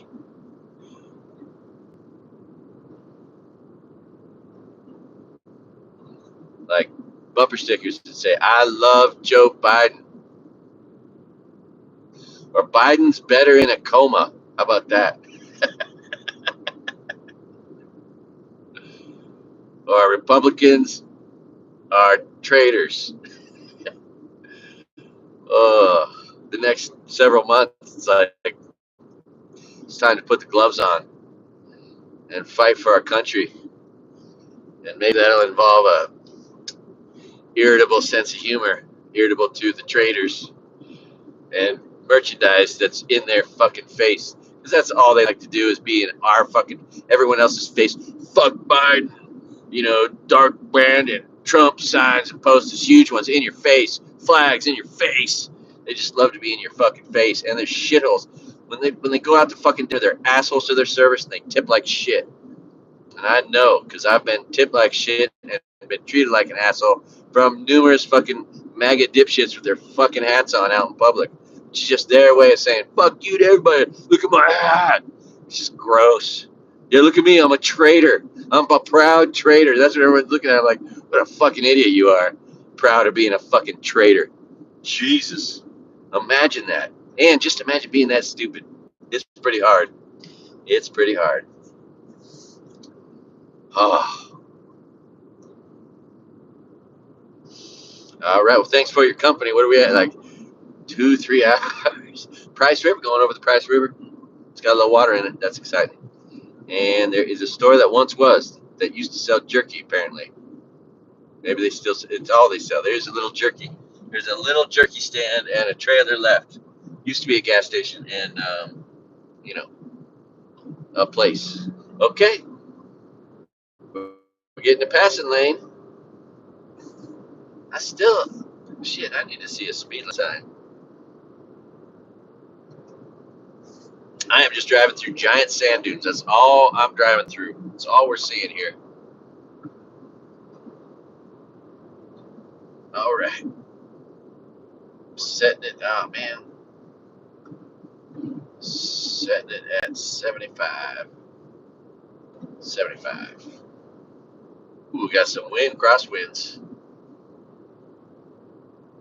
You know what? I'm going to let these guys just all pass me. There's like 3 or 4 that are just dying to pass me, even though they're not going to go anywhere. We're all just going to be in a line here pretty soon. Go ahead, pass me, you fast guys. I know this truck wants past me. Got this Mazda. Pass me. Pass me. I'm going slow just to make you pass me. All right, sweet. Oh, there's one more vehicle behind me. I'm going to let that guy get up on me and get past me. And then I'm going to be driving in space. I like driving in space. Come on, buddy. You can do it. You can do it. Come on. Come on, Buick. You got a trailer even. Yeah. All right. Guy with a boat. Let's let the guy with the boat pass me. All right. And then after that, there's nobody behind it. There's one car way back there. Come on, guy. Get out in front of me. Okay, that a boy. All right. Mr. Palisade. Oh, 65. Okay, there you go. We're doing the speed limit now. 68, 67. That guy's speeding ahead of us. He's doing 75 with a trailer. A little crazy. That's the thing about the guys with the trailers, you know. Like the higher the speed with a trailer, the higher your liability risk. And but people now are just driving 80 miles an hour with trailers. It's like it's nothing. It's kind of interesting.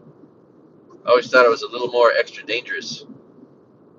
Ooh, just coming over this hill right here, I can see out for 10 miles. Just this one long line of cars. And then a big break, and then me driving in space. There's so many ways to hedge your bet. That's all you're doing, right? I can still get killed right now and head on, you know. But I can hedge my bet.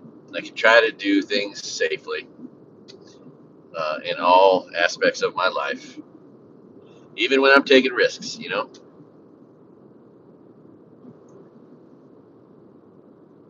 That's why I like to drive without people all around me. We punched it up. We're doing 70 to 65. Breaking the law.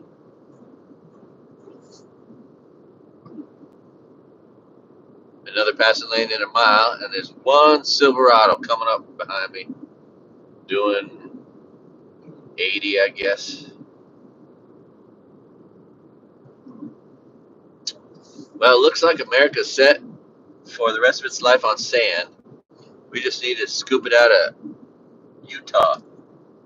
Utah seems to have half the state of Utah seems to be made of the raw materials for concrete. The concrete state, Utah. God, everything around me looks like it should be in a pile on a concrete mixing yard, but it's just nature.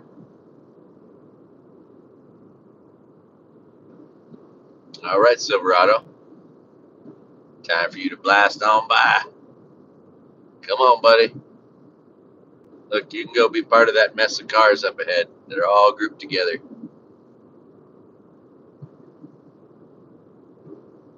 Ain't gonna pass. I don't know. He might be content. Is that a Dodge? Chevy? We'll see. Getting closer.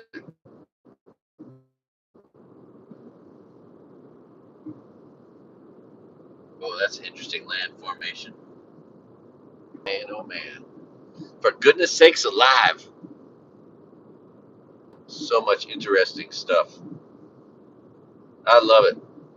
I love driving across the United States. I think about doing it on a bicycle, but man, I mean, it is so much easier in a car. I'm glad I did do it, but And I've thought about doing it as an old man, like it'd be a good thing, and it would, be good exercise and a good experience. But man, do I really want to put myself through all that? All right. Okay, so the big truck is a Chevy and it's a Silverado. I was right the first time, and he's got the hood scoop. But he saw ahead and he's like, I think this guy's all right. I'm just gonna hang out back here with this guy because, like, when there's a line of 100 cars, you're never gonna get past them all. You're just gonna get behind another guy and be stuck in a long line of cars. So, oh, all right. Provo, Utah's coming. You want to go check out the Dry Bar? For those of you who have seen the Dry Bar comedy, that's one of the things I want to do is develop an hour and a half of material that is kid safe. That would be also Dry Bar material. Then again, there's a lot of material I could do. Ooh, there's a rest area, blue sign. There's a lot of jokes that you can take the swear words out of, that aren't necessarily offensive. They're not political, whatever. Um, Rest area in 4 miles. You never get a 4 mile advance notice on a rest area. It's pretty long advance notice.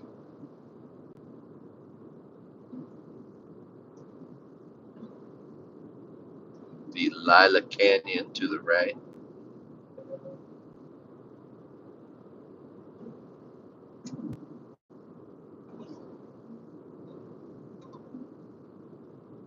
Well, this guy now really is on my tail behind me. He could have gotten past me. He was so passive, but he'll get his chance. Well, how about right now? Looks like we got a little lane here. Why don't you just go on up ahead and line up behind all those other cars and all hang back here? Ooh, that guy's moving, or they're camping. They got a full truck, and they got that traitor shit. It sucks that domestic terrorist Republicans have fucked up the American flag, made it look less than what it once was. It sucks when the American flag is being brandished by fucking traitors, these Patriot Front traitors, these fucking Nazi traitors, these Klansmen traitors. Fuck. As if there's any patriotism to want to overthrow the United States of America. Give me a break. Ain't not patriotic about that at all. Confederates, Luciferians, anti-nationalists, inferiorists. Right? They're not patriots, they're Confederates. They're not Christians, they're Luciferians. They're not nationalists, they're anti-nationalists. Right? They're pro-death, they ain't pro-life. Everything they are is a lie. It's a distortion. And it's downright offensive to anyone with an IQ above 82. That's the best thing. Republicans are so fucking stupid. They don't even understand humor. Oh, rest area 1 mile. 1 mile to the next.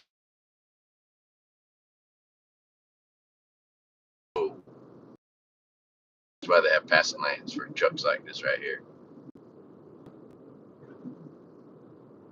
Well, all right, shit. What I'm thinking is, I'm a rule breaker. Ooh, here's a nice big area to pull out and just chill out on the side of the road.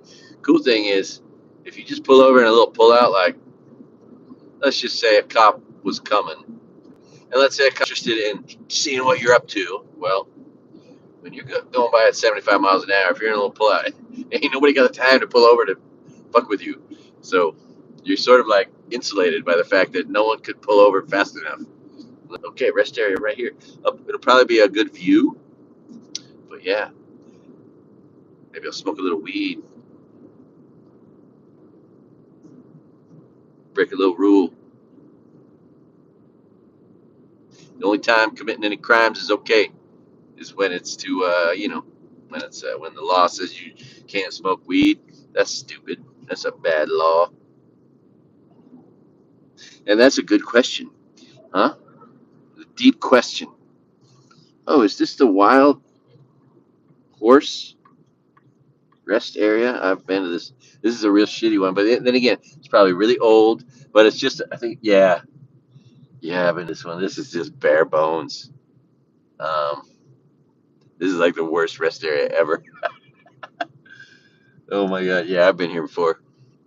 That's a good place to smoke some weed though, because this is the desert, and it's a rest stop. Like the rest stop is a desert. There's nothing here.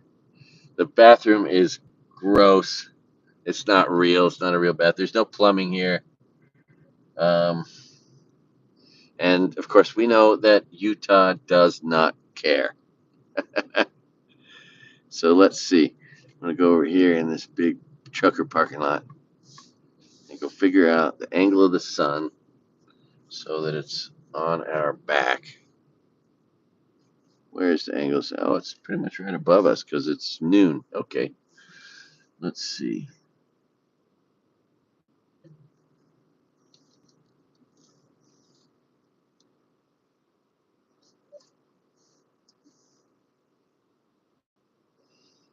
Yeah.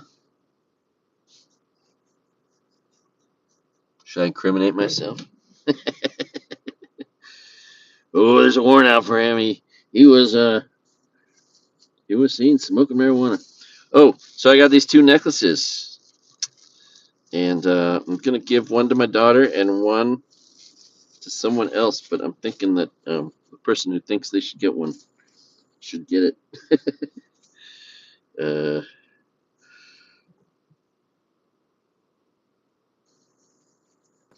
I know what I'll do. I'm gonna turn this around.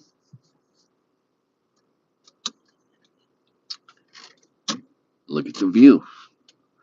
Look at the view. See that there view? Utah. And look at this crappy. Here, I'm gonna back up. Look, there's nobody here. It's massive parking lot.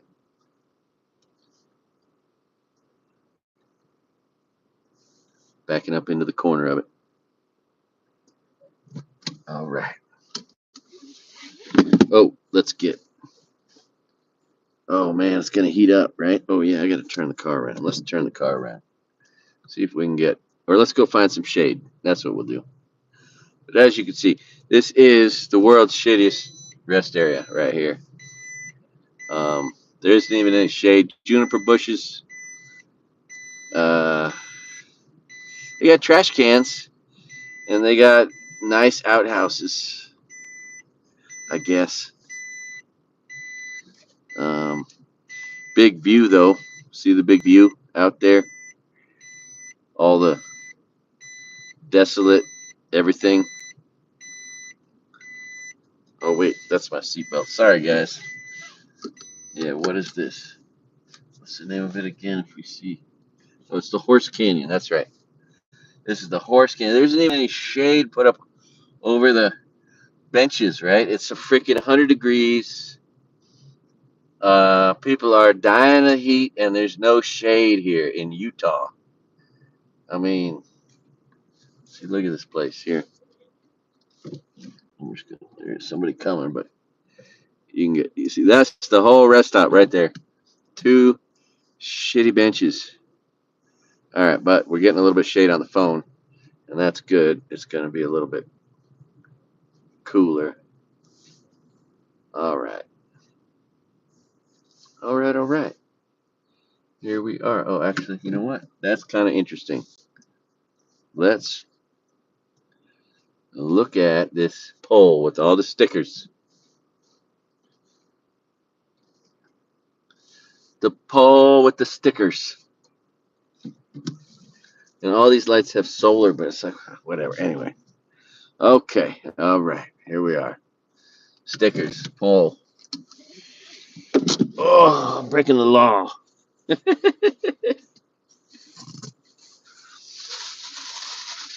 Oh.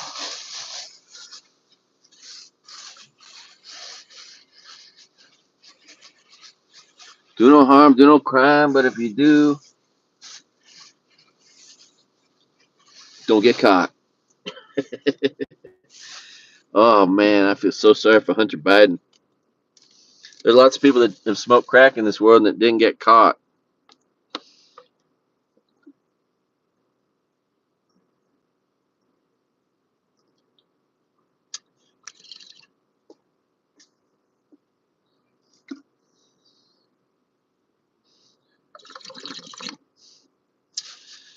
All right.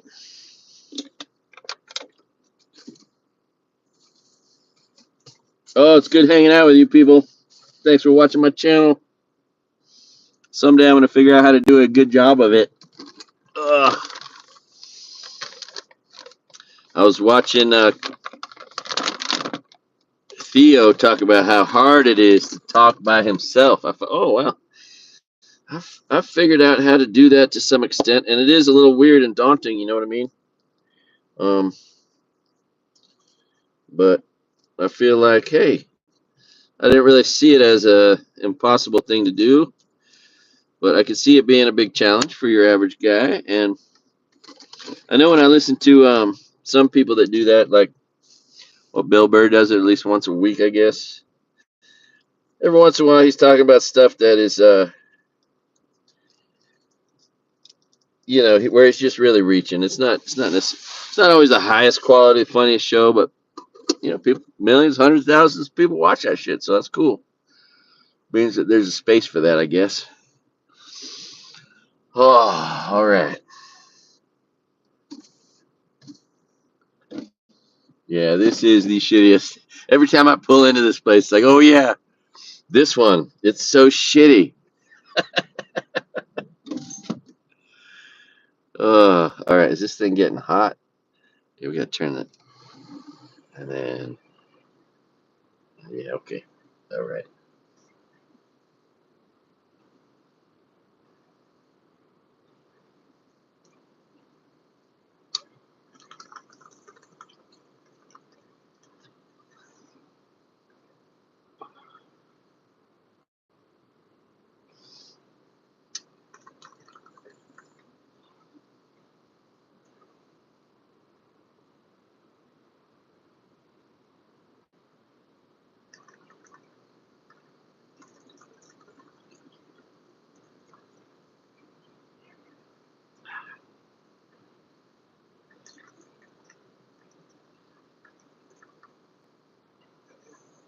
Oh, oh, oh, woo, woo. Ah.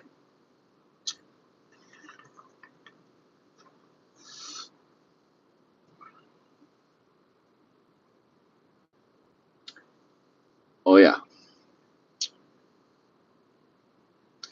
You just gotta love where certain things are going. I gotta imagine there's a bunch of dumb shit Republicans that smoke weed and don't realize that it just don't make sense. Because Republicans have been fighting against weed forever. As long as there's been weed, it's been Republicans fighting against it.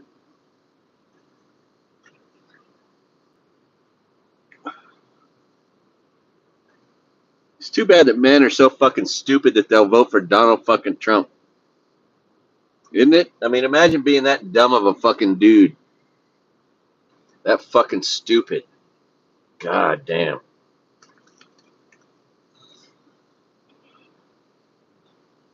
Imagine how stupid a woman would have to be to fucking want to marry you. Oh my God. It's unbelievable.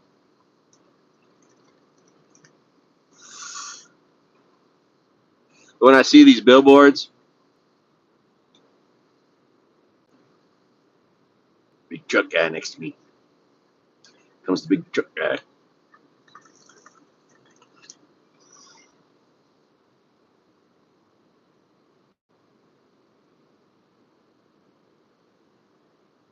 Oh, all right. Thanks for hanging out with me here at the world's worst truck stop, the Horse Canyon truck stop.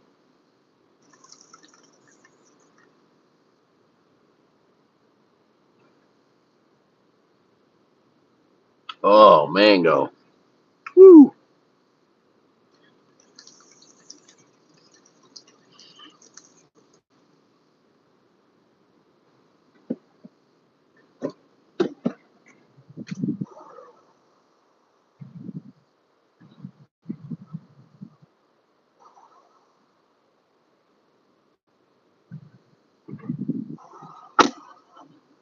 right.